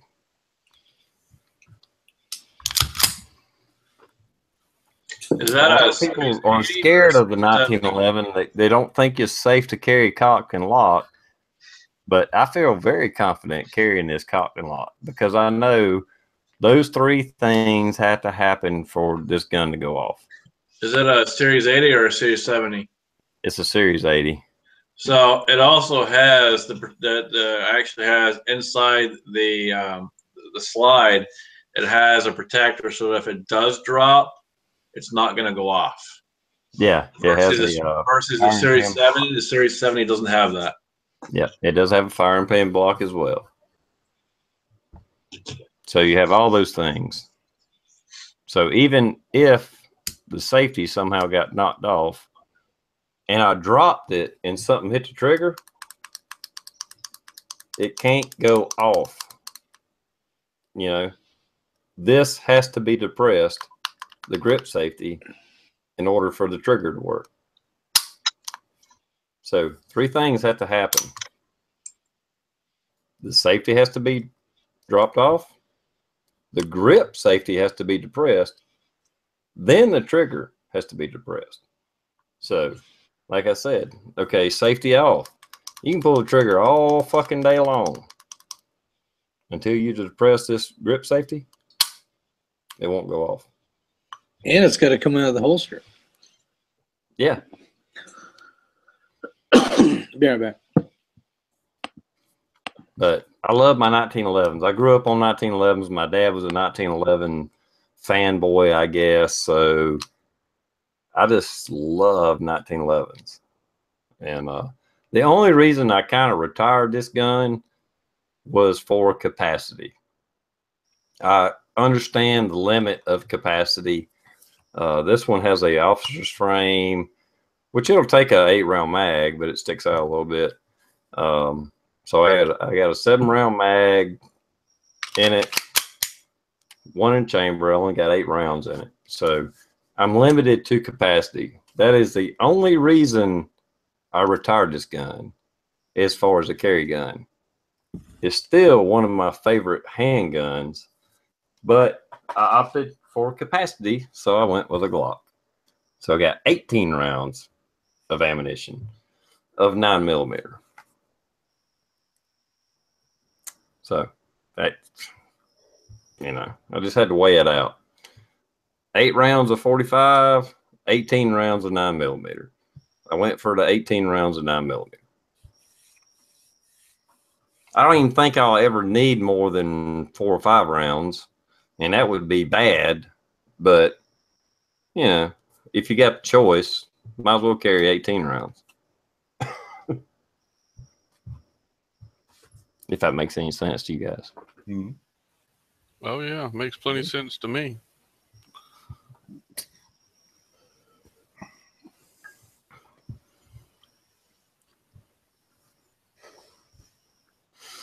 All right, let's liven this up. What's the next subject? I got nothing. Well, we'll talk about something. Let's see. What is the next subject? We got a few minutes here. How about reloading? Reloading? Leave it up to the commenters. Yeah, what do y'all want to talk about? Yeah. You better hurry. Yeah, I'm with you on the Colts, Bad Billy. Yeah, Colt hadn't made a good gun in a long time.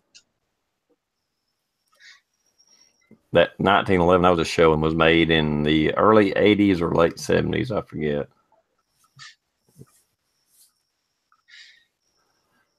All right, reloading. That's the subject. Nobody could come up with anything. It was either that or pussy. So, I mean, you have to take a choice. Yeah, Billy put hookers and beer. I've never fought with a hooker, and I hate beer, so. Just make sure you're up on your penicillin shots.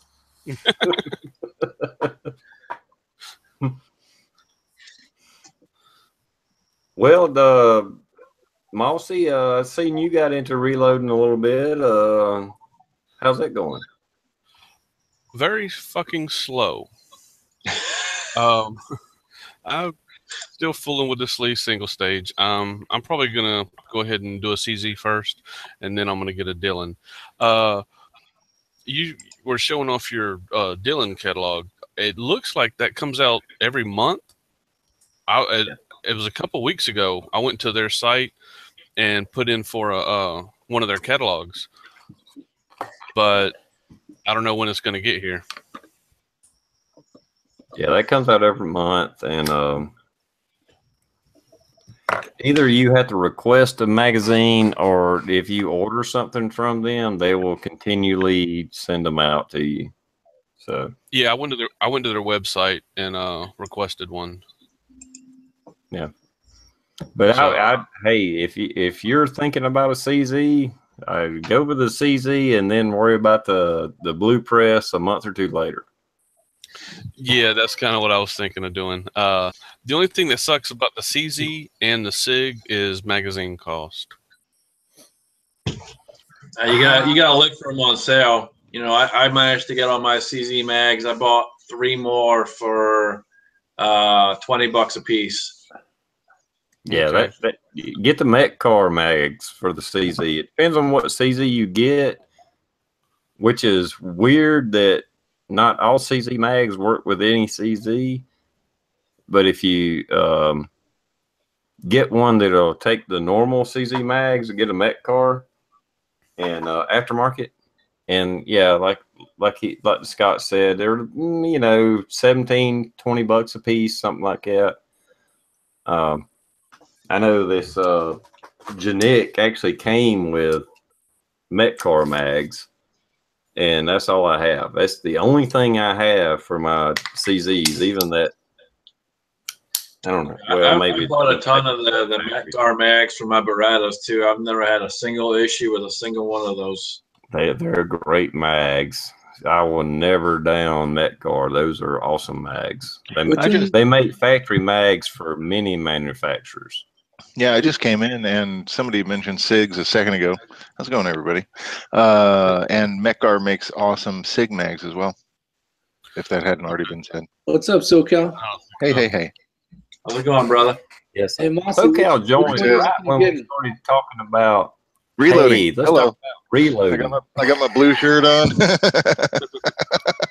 No, I've been fighting this friggin' pork butt for okay, so I got this cool application for my iPad, and I track my barbecues in it, and it's got like little probes that you can put in the meat, and anybody's familiar with smoking meat, you'll eventually hit a stall. It's called a stall, and yeah, I'm not going to go into the explanation of that, but it's basically your temperature goes up and up and up, and then it stops going up forever and ever, and you're like, come on, I want to eat. And it just came out of this stall, and it's friggin' 8:15. I finally had to order a pizza. I've been waiting a pork butt to get finished for 9 hours, and it's not done yet. No, pardon me.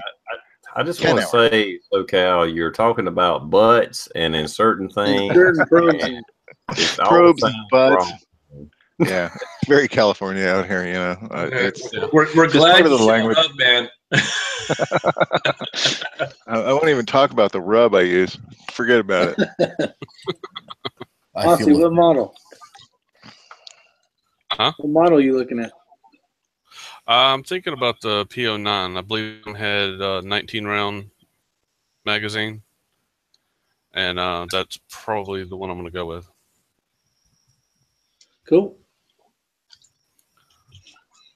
So it's probably going to be a couple more weeks before I can do it, but that's the one I'm looking at right now. Very nice. But I'd like to stock up on magazines like I did with my Glock 19, but do that slowly. Well, I got a bunch of Glocks for sale if you guys are looking for 40 cal. Yeah, that's what I was waiting for. Yeah, nobody wants 40 though. I found a HK VP9 SK, which is hard to find in California because they're not on the roster. And I'm on the fence. I really, really want one. I love my VP9 SK, or my VP9s, but I don't know. Have you got to shoot that HKP7 yet? Hell no, I'm going to leave that in the safe, dude. Are you kidding me? No, I do want to shoot it. I just haven't had a chance to get out to the range. And I mean, part of me, it's because it literally is unfired except for the factory. And it is a 2002 gun. It's not as old as yours is, Raj.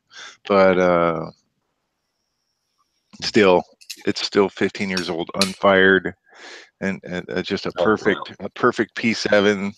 But yeah. Well, if it's I really, really want to just shoot it, maybe 20 rounds through it, just to say, yeah, that's awesome.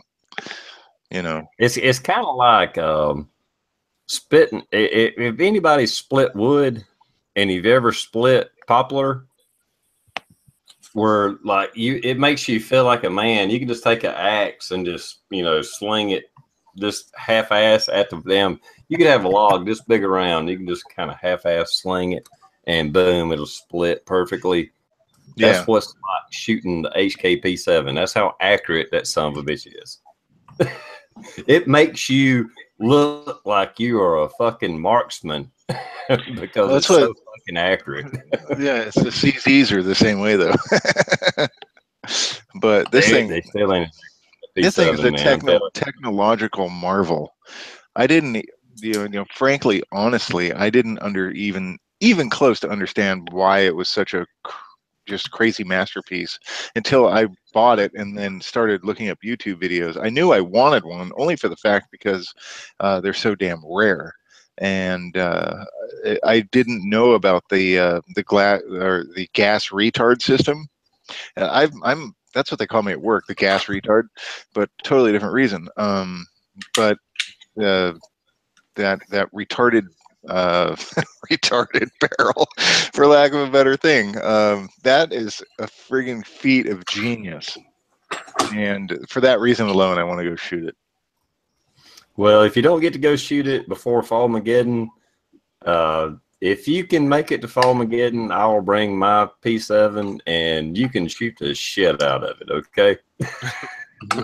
Well, I'm definitely going. Definitely going. Well, I'll bring it and you shoot mine and keep yours as safe clean because it hadn't been really technically fired, so I get that and that's cool. Mine's been fired a lot. It's been carried, so fuck it. You can shoot mine. I'll handle it with kid gloves and ginger Ness Lee something. Just no probing. Yeah, no probing your meat. No probing. I won't rub my butt on it. There'll be no butts, no probes, and no Californian Nesh stuff. Promise. How many does the mag hold there, SoCal? What is it, 8? Is that right, TR? Yeah, 8. Yeah, it's a single stack. They did make a double stack version of it. What was it called? The P13, P713, M13.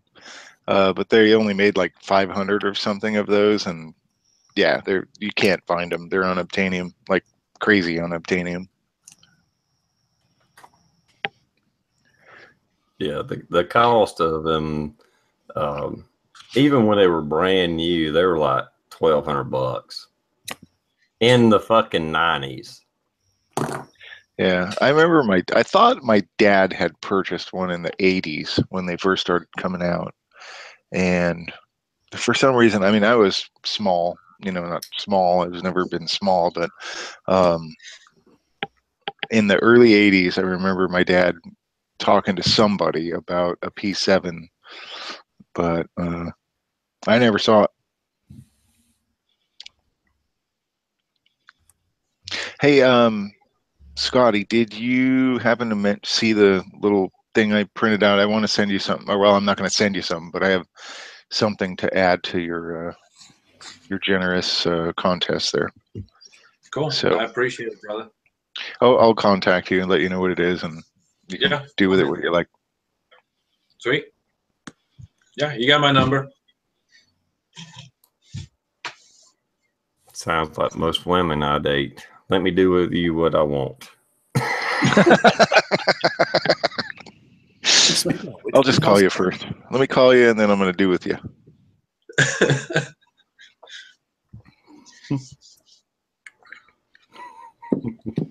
I don't really keep it probing or pork butts either.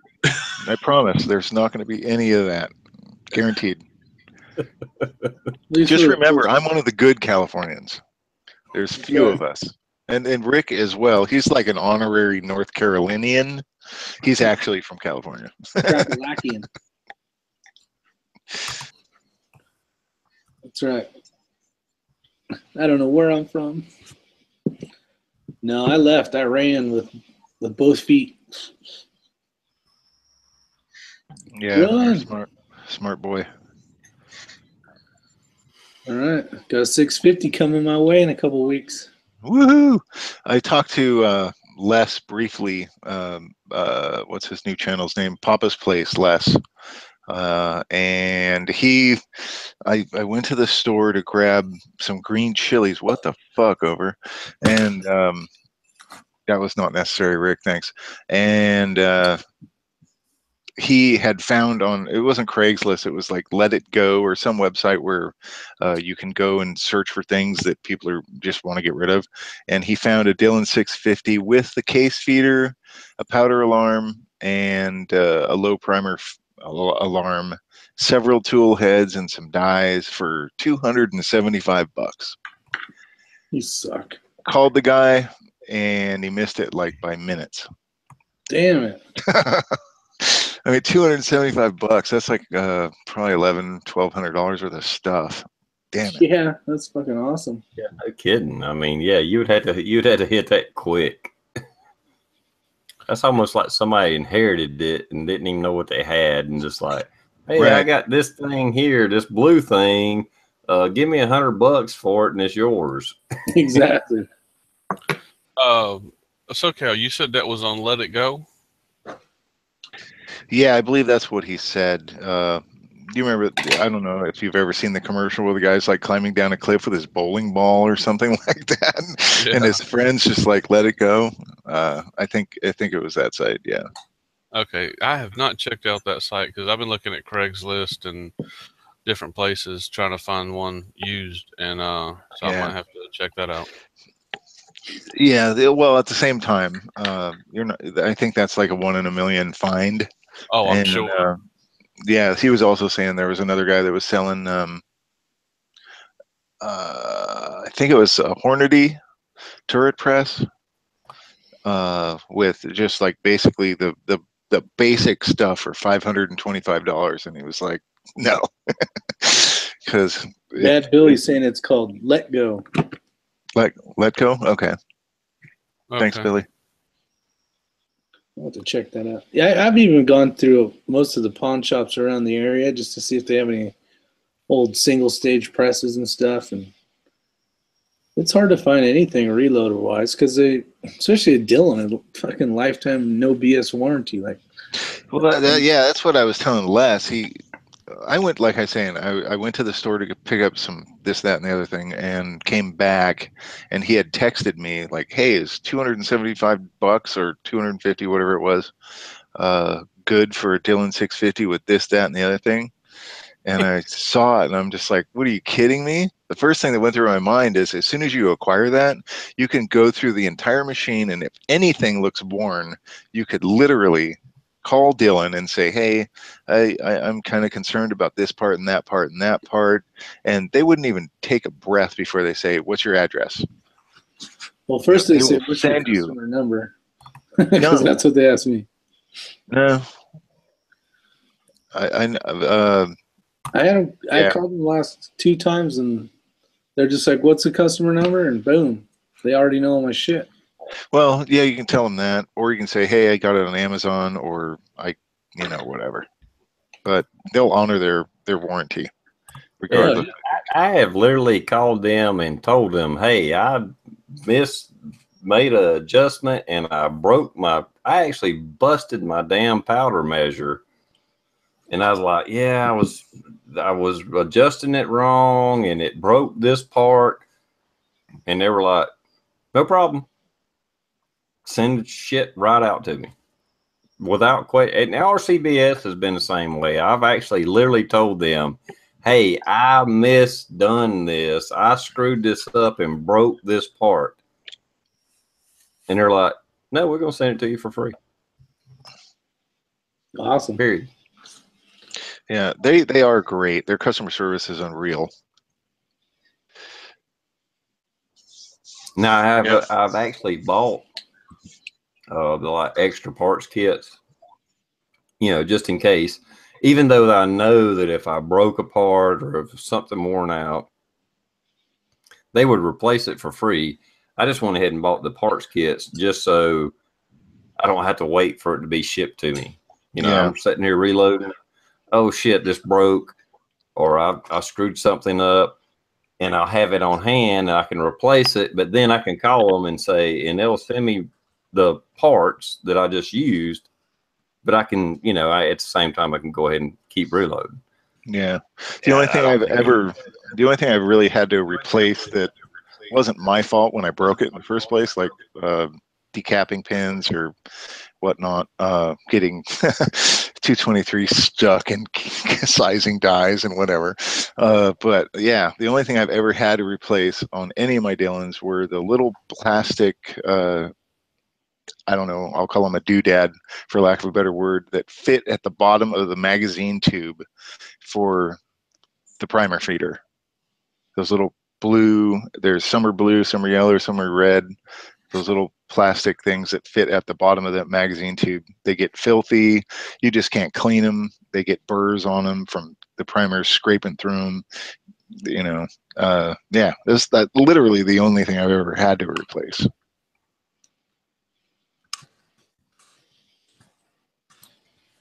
Yeah, and that's just wear and tear. I've had on that little square deal B I got, there's a little spring plate. It's just a little piece of spring metal that bounces back and forth to, you know, push the primers, whatever it is. I had one of those break.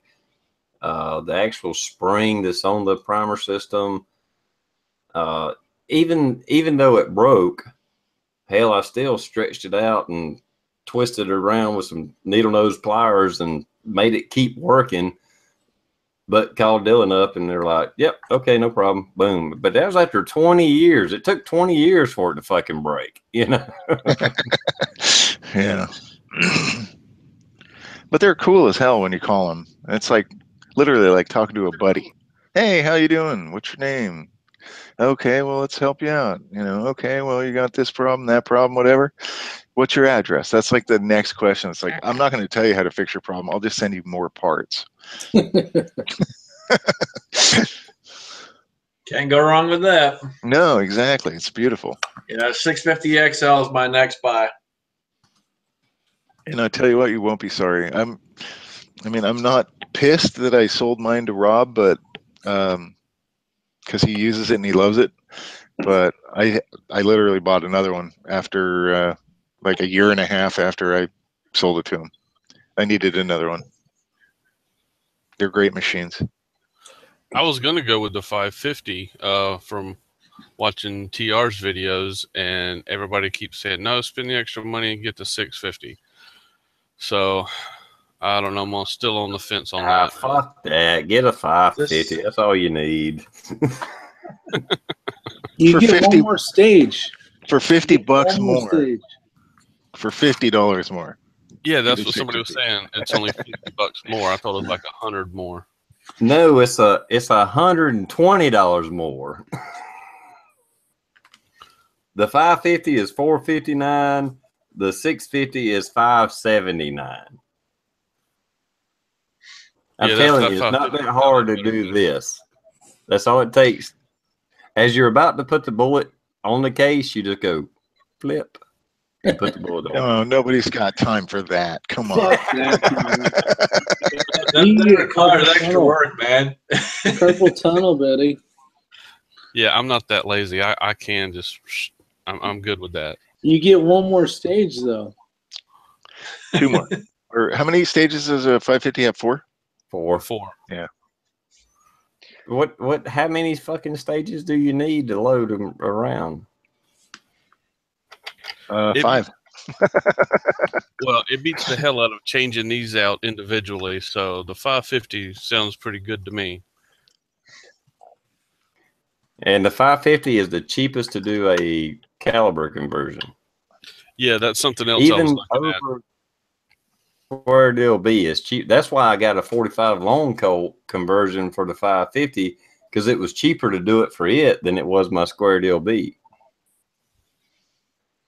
I'm not going to down anybody that goes after a 650 or a 1050. Don't get me wrong. I mean, those are fucking awesome. But the 550, even you have to admit, SoCal, that is a great press. No. I can't bag on anything. Yeah, you're right. Totally. You're 100% right. It's a matter of convenience and speed. Accuracy is actually, people try to say, hey, you can't load precision. You can't, the rounds are going to be all over the place because you don't have the accuracy on the machine. It's just not true. It's actually the operator of the machine. You can on any progressive, there's 4, 5, 6, 7, 8, 9 stages. You can screw any one of them up depending on how not, I want to say inaccurate, but inconsistent is actually what I'm looking for. How inconsistent you yank on that handle. You have to be precise and abrupt at every single stage. Otherwise, you're going to wind up with all kinds of shit going wrong. So, like when my buddy Matt, my boss, Sultan of Shinola, got a 650 after I had had mine for maybe 20 years, or 20 years, 2 years. And yeah, 2 years.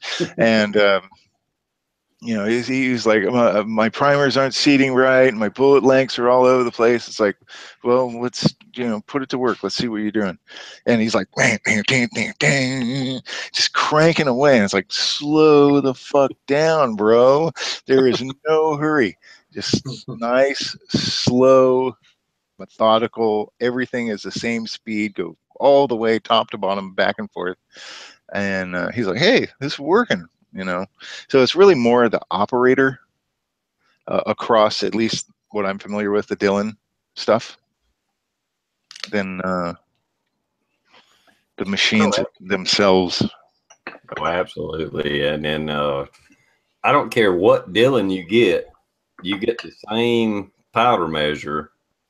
It doesn't matter if it's a square deal B or a 1050. It's the same powder measure. Yeah, and yeah. Those damn things are accurate as fuck. Hell yeah. They really are. They really are. All day long. I know Rick's got a square deal B, and as far as just handgun cartridges, man, that little son of a bitch will crank out some fucking rounds. If you're gonna shoot nothing but pistol, I'd go straight to the square deal B. I'd get 2 of them. Well, eventually I'm going to do rifles too. So the 550 or 650, to either one, whichever one you could afford, jump on it, and you will not regret it. I'm telling you, you will not regret it. I'll be right back. I need to go grab something. It's very thirsty in here. I'll be right back. I know, I need some tea. I'm gonna die soon. Well, I think Rob kind of mentioned it in one of his latest videos that he didn't really like reloading. And to be honest, I kind of enjoy reloading to a point, but not really. I enjoy shooting. The only reason I reload is so I can do more shooting. So if I can make cheap ammo, I would make cheap ammo so I can shoot more. So that's the only reason I reload. That's the only reason I cast bullets. There's a certain amount of satisfaction to it. You know, I'm making my own bullets. I'm making my own rounds. There's a little bit of element of satisfaction to that. But as far as me sitting there pulling a handle,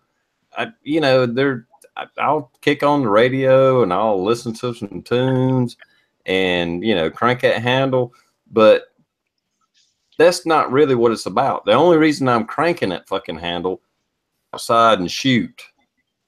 So the more ammo I can get out per hour, it just makes the shooting experience better for me.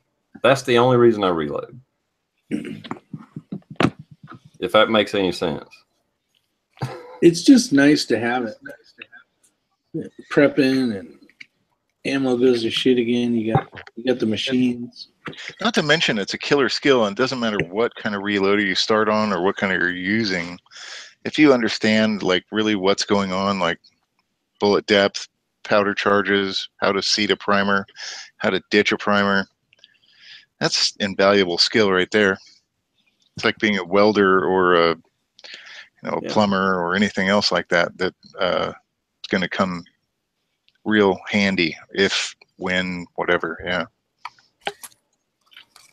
Okay, I'll show you. All right, this little round right here. I know it's dirty. It's not a cleaned round, but that's a 9mm that I loaded. It literally cost me 7 cents to make that. That's why I did it. And I just dropped it. It's on the floor now. Anyway,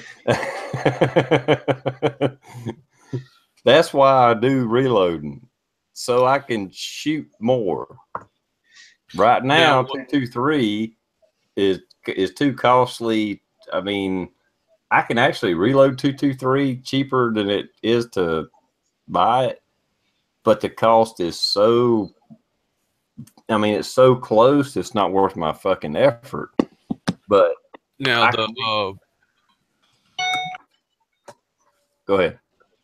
I was going to ask you though. That looked like a 9mm you was just holding up. Is that an Acme or is that one that you cast and coated? It was yeah. This is I powder coated that bullet myself, and I molded the bullet, powder coated it, and then loaded it myself. And it cost me about 7 cents to make that. Not counting the brass. Okay. Okay.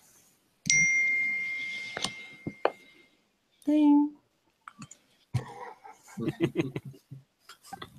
I just noticed Blue's gone. When did he leave?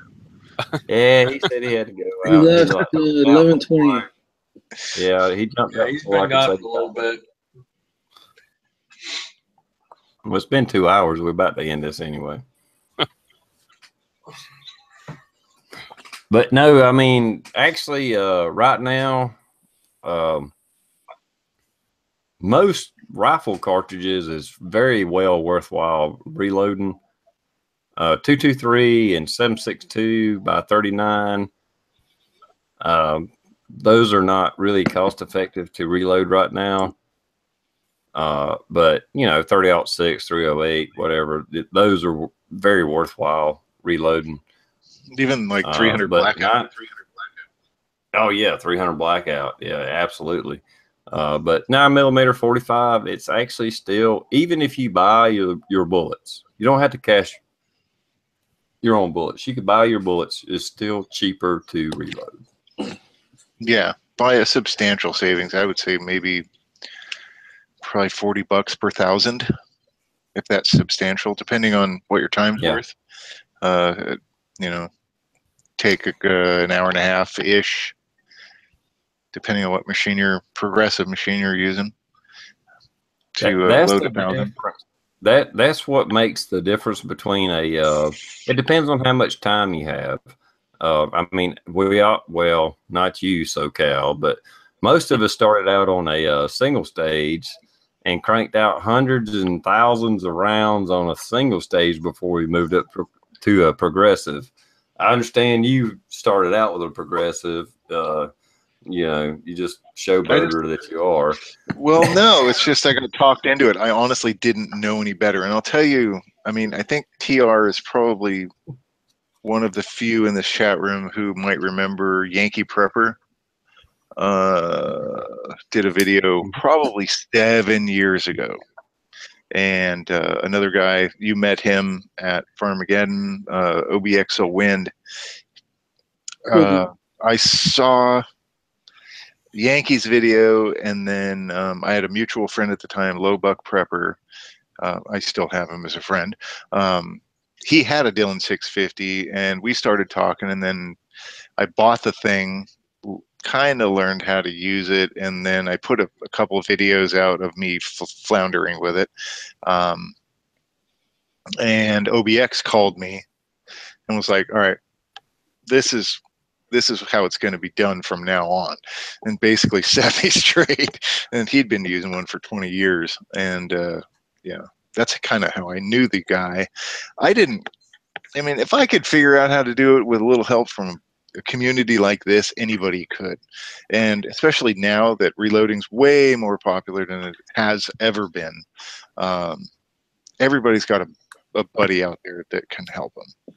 And I owe a lot to OBX and Papa's Place for showing me the ropes, the deep, weird, intricate shit of reloading, things that they don't teach you in books, life lessons, whatever.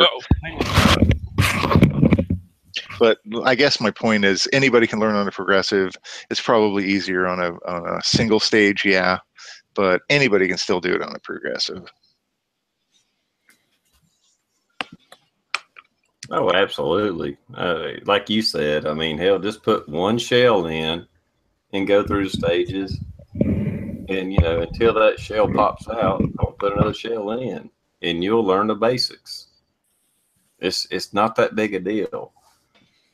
Reloading ammunition Exactly. is Mossy, you're new to it, but I'm pretty sure you probably realize by now how simple it really is. Yeah, and I commented on one of Coda Boy's videos, you know, or not one of his videos, but I sent him a package. But, you know, just from watching him, you know, that really helped me to stop being a little bitch and start getting my stuff out and reloading.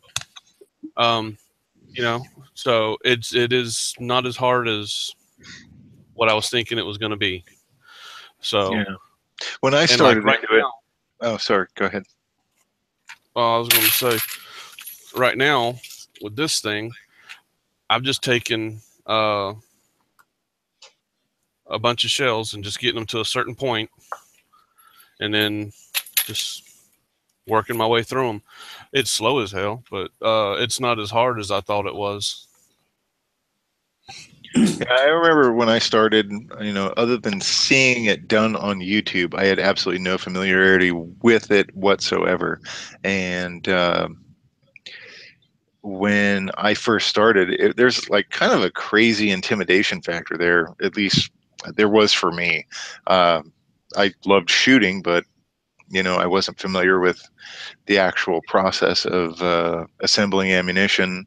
So I got explosives and gunpowder in the same pile, and I have no clue what I'm doing. I'm just watching videos and reading manuals, and I can understand where that's like probably intimidating for some. But TR is right. It's just such a basic, simple process where if you follow, you know, of the book, so to speak, a reloading manual, it's really hard to really hurt yourself. Yeah, no, I agree 100%. I was kind of intimidated a little bit, even though I've dealt with it for years. I just never actually did it myself, you know. But I kind of went in between. I went with a turret press, and you know, for me, it's still at this point. No, it's easy as all get up. I have fun with it. I love it, you know, and I'm ready to go to the next step and jump to a blue. Here's the problem I have is trying to figure out the height. Check out these. So these two 223s are the same height, but look at that one. Yeah, you squashed your shoulder there, Rick. I think you were using the wrong die or something. That's no, it's the right die, but the problem is like when you Too go much to loot. start, you know where you have it touch, and then basically you can. Did that happen during the seating process? Yeah, this was me. These are empty. Look, they're not. They don't even have a primer in them. I'm trying to seat it to the right height, but it. Here, it's let me just show all in you. the trimming, dude. That's the problem with bottleneck cartridges. You have to trim them. That's look at that. Hold that up, though. Hold that up one more time, Rick. That even if he trimmed him, I mean, even cases don't grow that much. Look at the shoulder on that thing. That thing was crushed to like a quarter inch. Here's what it's supposed to look like. This one's the bad one for people that don't obviously, know. Yeah. Well, there might be someone out there watching. Yeah. Okay, good point. I would guess your resizing die on the primer punch should have an expander ball on it. And I'm guessing it didn't go all the way through the neck of that case. So this is me trying to get just the right height. Let me switch cameras here.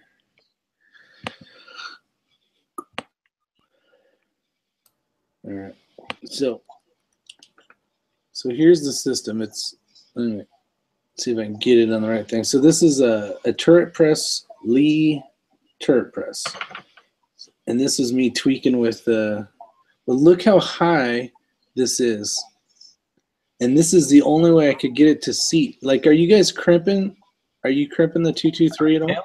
I'm telling you, you got to trim those fucking cases. Watch. I'll do it.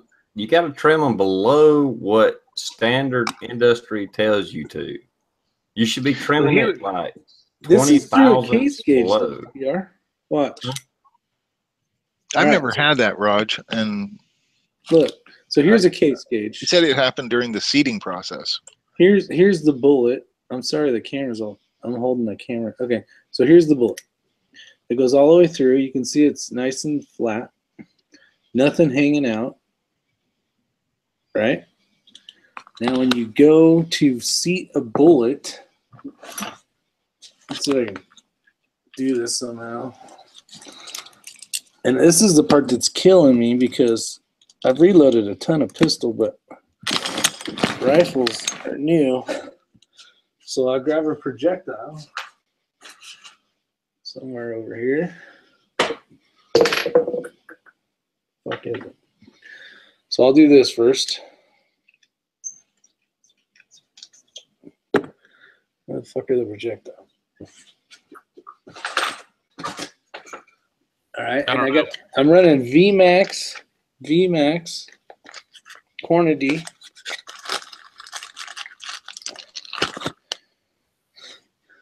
I'll put it in.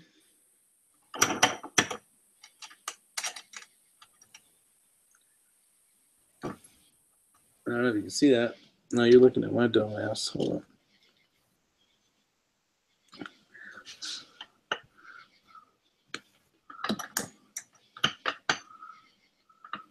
Fuck that up. Hold on.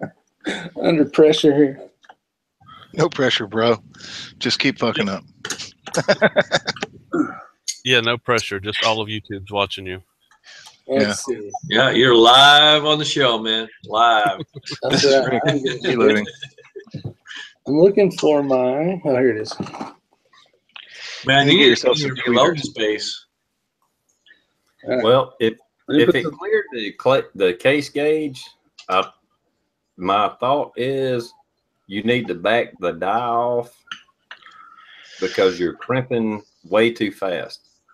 It's hitting the actual crimp stage. Yeah, that could be. You know, and you're trying to crimp it before you're got the bullet seated. Is that die also a crimping die, Rick? Yeah. Or is it just a seating die? Yeah, okay, Roger, you're onto something there.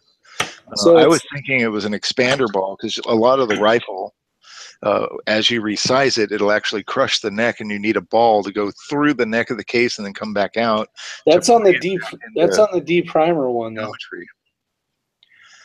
But- And there is an expander ball in there. Yeah, on Yep. the D primer one though. All right. Yeah. Yeah. It says the case sizer. Yeah. So That's why you have to. That's why you got your that screw backed out so bad so far because you're hitting the crimp part way too early. no, this is the D primer one. This one here is the one to put the projectile on. You're crimping it too fast. You're crimping it too early. That's what's Yeah. crushing your case because you're crimping it too early. Okay, but like on a single stage press, I'm going. You're supposed to go all the way up. Let me see if I can get closer for you guys. Stick Yeah, something in there without the bullet on it, Rick. That should actually exacerbate the problem. It should just squash the case if you're hitting the crimp sooner than you should. Let's see here. Get over the right one. Don't you think, TR? It should Yeah, I think so. really Okay, now narrow it up. see that room in there? Now Don't this worry about that. Don't worry about that. Yeah. doesn't that need to screw all the way down? No. You adjust it to what you need because depending on your press, you may need to be up, you may need to be down because of the tool head length. You don't just automatically adjust it to touch the ram. You adjust it to the crimp that you want. Okay, well, here's the thing. So this one, obviously, this is to set the bullet height. Right. But how do I know if I have enough crimp or not enough crimp? You back it off and you keep pushing it down until you get the crimp you want. You don't run it all the way down and back off. You you run around through it. Okay, no cramp. You twist it a little bit. You run around through it. You keep going down with the die until you get the cramp you want. On this one, not vice versa. But on this one, I was taught you bring it all the way till it basically touches and clicks right there. Well, that's different with the resizing and decapping. That's a completely different function. Okay. So how do you know if it's too far up or too far down? Well, it's just like a pistol round, dude. You know, if it Pistols starts I got to figured out, but see right here, I'm not doing the whole case. Don't even, when it comes to the crimp, don't think about that. That what you're looking at is bullshit. Don't look at that. You back the die off, you run the case through the fucking press, and you keep cranking it down until you get the crimp you want. It doesn't matter how far away from the ram it is. The best way to think of it, dude, here's the best way to adjust that. Find a round that you're very pleased with. Stick it in there. Stick it in that die. Pull the die out of the tool head, not completely, but unscrew it a shit ton. Put a good round that you know is going to function and you're happy with it in the machine. Run it up into the die, then run the handle so that the piston is stuck up in the die, and then turn the die down into where it makes contact. And also, so there's two things going on. The body of the die is tapering. It's taper crimping. Plus you have the center thing that's pushing the bullet in. Pull the center thing out. Just get rid of it. You don't need it. Actually, there might be a cup in there. So unscrew it is like a ridiculous amount, but don't have it fall out of the machine. This one. Yeah. Okay, so perfect. So, okay, run the bullet up into that thing. Unscrew the die more. Unscrew the die a bunch. Okay, right now it ain't touching shit. Okay, so now screw the die in until you meet resistance. Now drop your handle. No, unscrew that. Drop your hand. The handle's all the way down. No, I mean drop the piston a little bit. And then screw it like a quarter turn. That should be all the crimp you really need. Plus or minus like an eighth of a turn.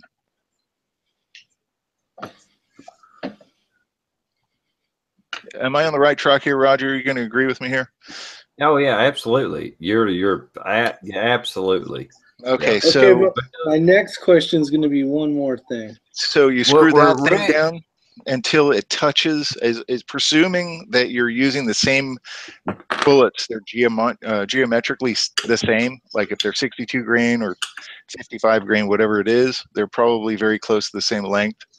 You screw your bullet seating die down until it just barely touches, and then do the exact same thing. Drop the ram a little bit, turn it like maybe an eighth of a turn, and then lock it into place. That should generate the exact same thing as what you're happy with. So basically you're just making a carbon copy of the geometry of the crimp and the bullet seating right there. All right, let's try it. Well, see, the problem, Rick, is different presses, different dies, different tool heads, they have different thicknesses. So, yeah, when you're depriming and you're resizing, yeah, you want that thing to come up and almost touch the die. But beyond that, it's a whole different ball game. And it depends on what press you're using. You'll have to do different things to make it work for you. All right, let's see how close we are.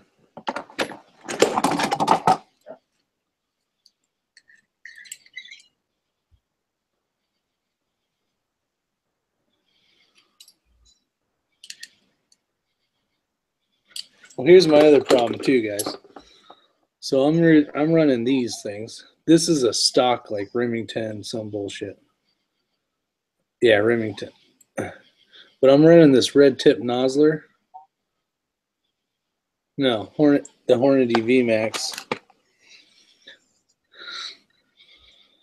So the overall case length is kind of going to change, right?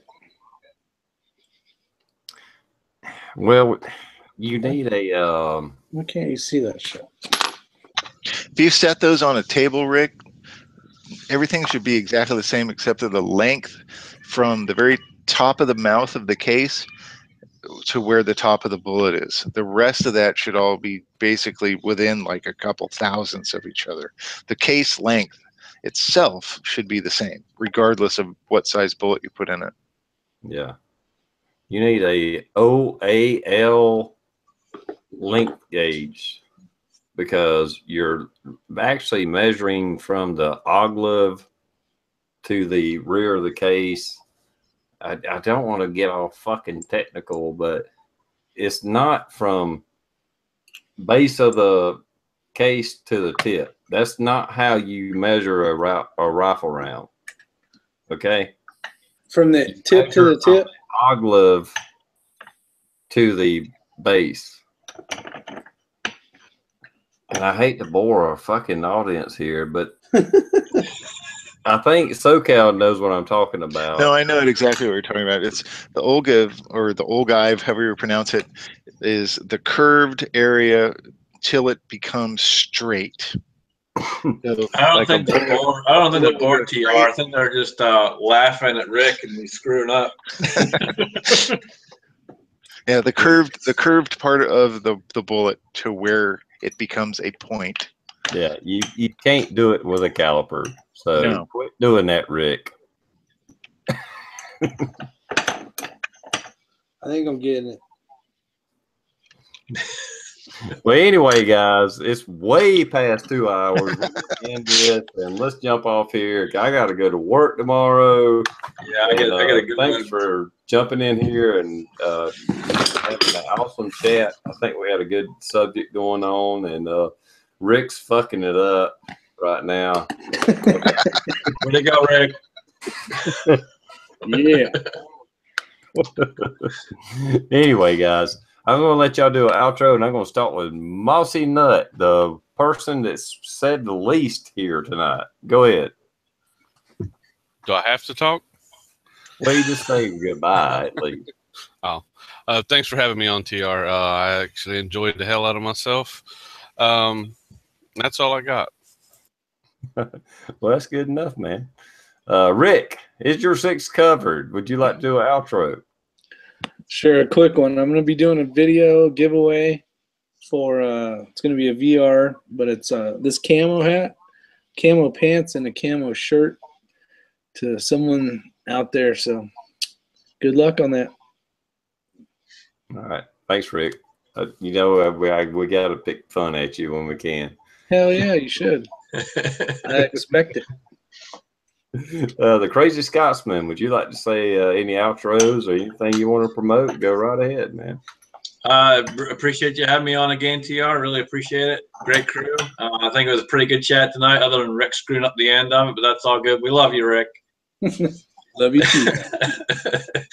Guys, again, just check out C-Max, help him out. Appreciate everyone that has so far, and appreciate all the support.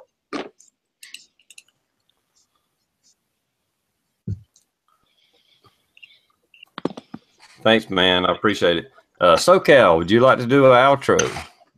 Yeah, absolutely. Thanks for having me on, even though I was like basically the guy who held up the whole damn chat for an extra half an hour. Probably. I don't know. Maybe it was Rick. Let's blame Rick. Definitely, I will reiterate rather. Crazy Scotsman, please, anybody and everybody that isn't familiar with the contest that he's throwing, he is trying to generate money for C-Max. He's battling cancer. I think everybody knows that. Please participate in his contest. Make a donation to, I he has some page that can be found. You can check out C-Max's channel, or I think the Crazy Cosman has a link to that as well. Please go and do that. Enter into his contest, get some raffle tickets to buy some insane shit. And also, I'm going to be donating some stuff. Be mentioned sooner or later. But anyway, yes, thanks for having me on, Roger. Everybody in the chat room, thanks for stopping by. Thanks for tolerating my retarded Californian ass. And thank you, Roger, for having me. Always a pleasure to have you on here, SoCal. It's been an honor to get to meet you in person and hang around with you. And ditto, man, for sure. I can't wait to do it again. Yeah, you're awesome. Little bromance going on there, but SoCal, he's a cool dude. Mossy Nut as well. Rick, well, fuck you, Rick. Anyway.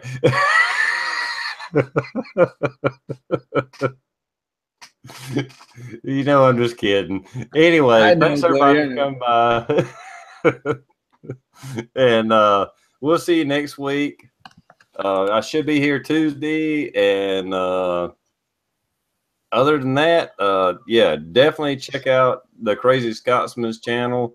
After this is over with, I'll try to include a link and make sure y'all can find his chat, his channel, and find C-Max as well, and make a donation if you would. I think all of us have been touched by cancer in some way or another. I know I have. I think most people have, and we understand it on a level that we don't even want to talk about. So with that, anyway, thanks for coming by, and we'll talk to you later. Bye. CZ. CZ Muff.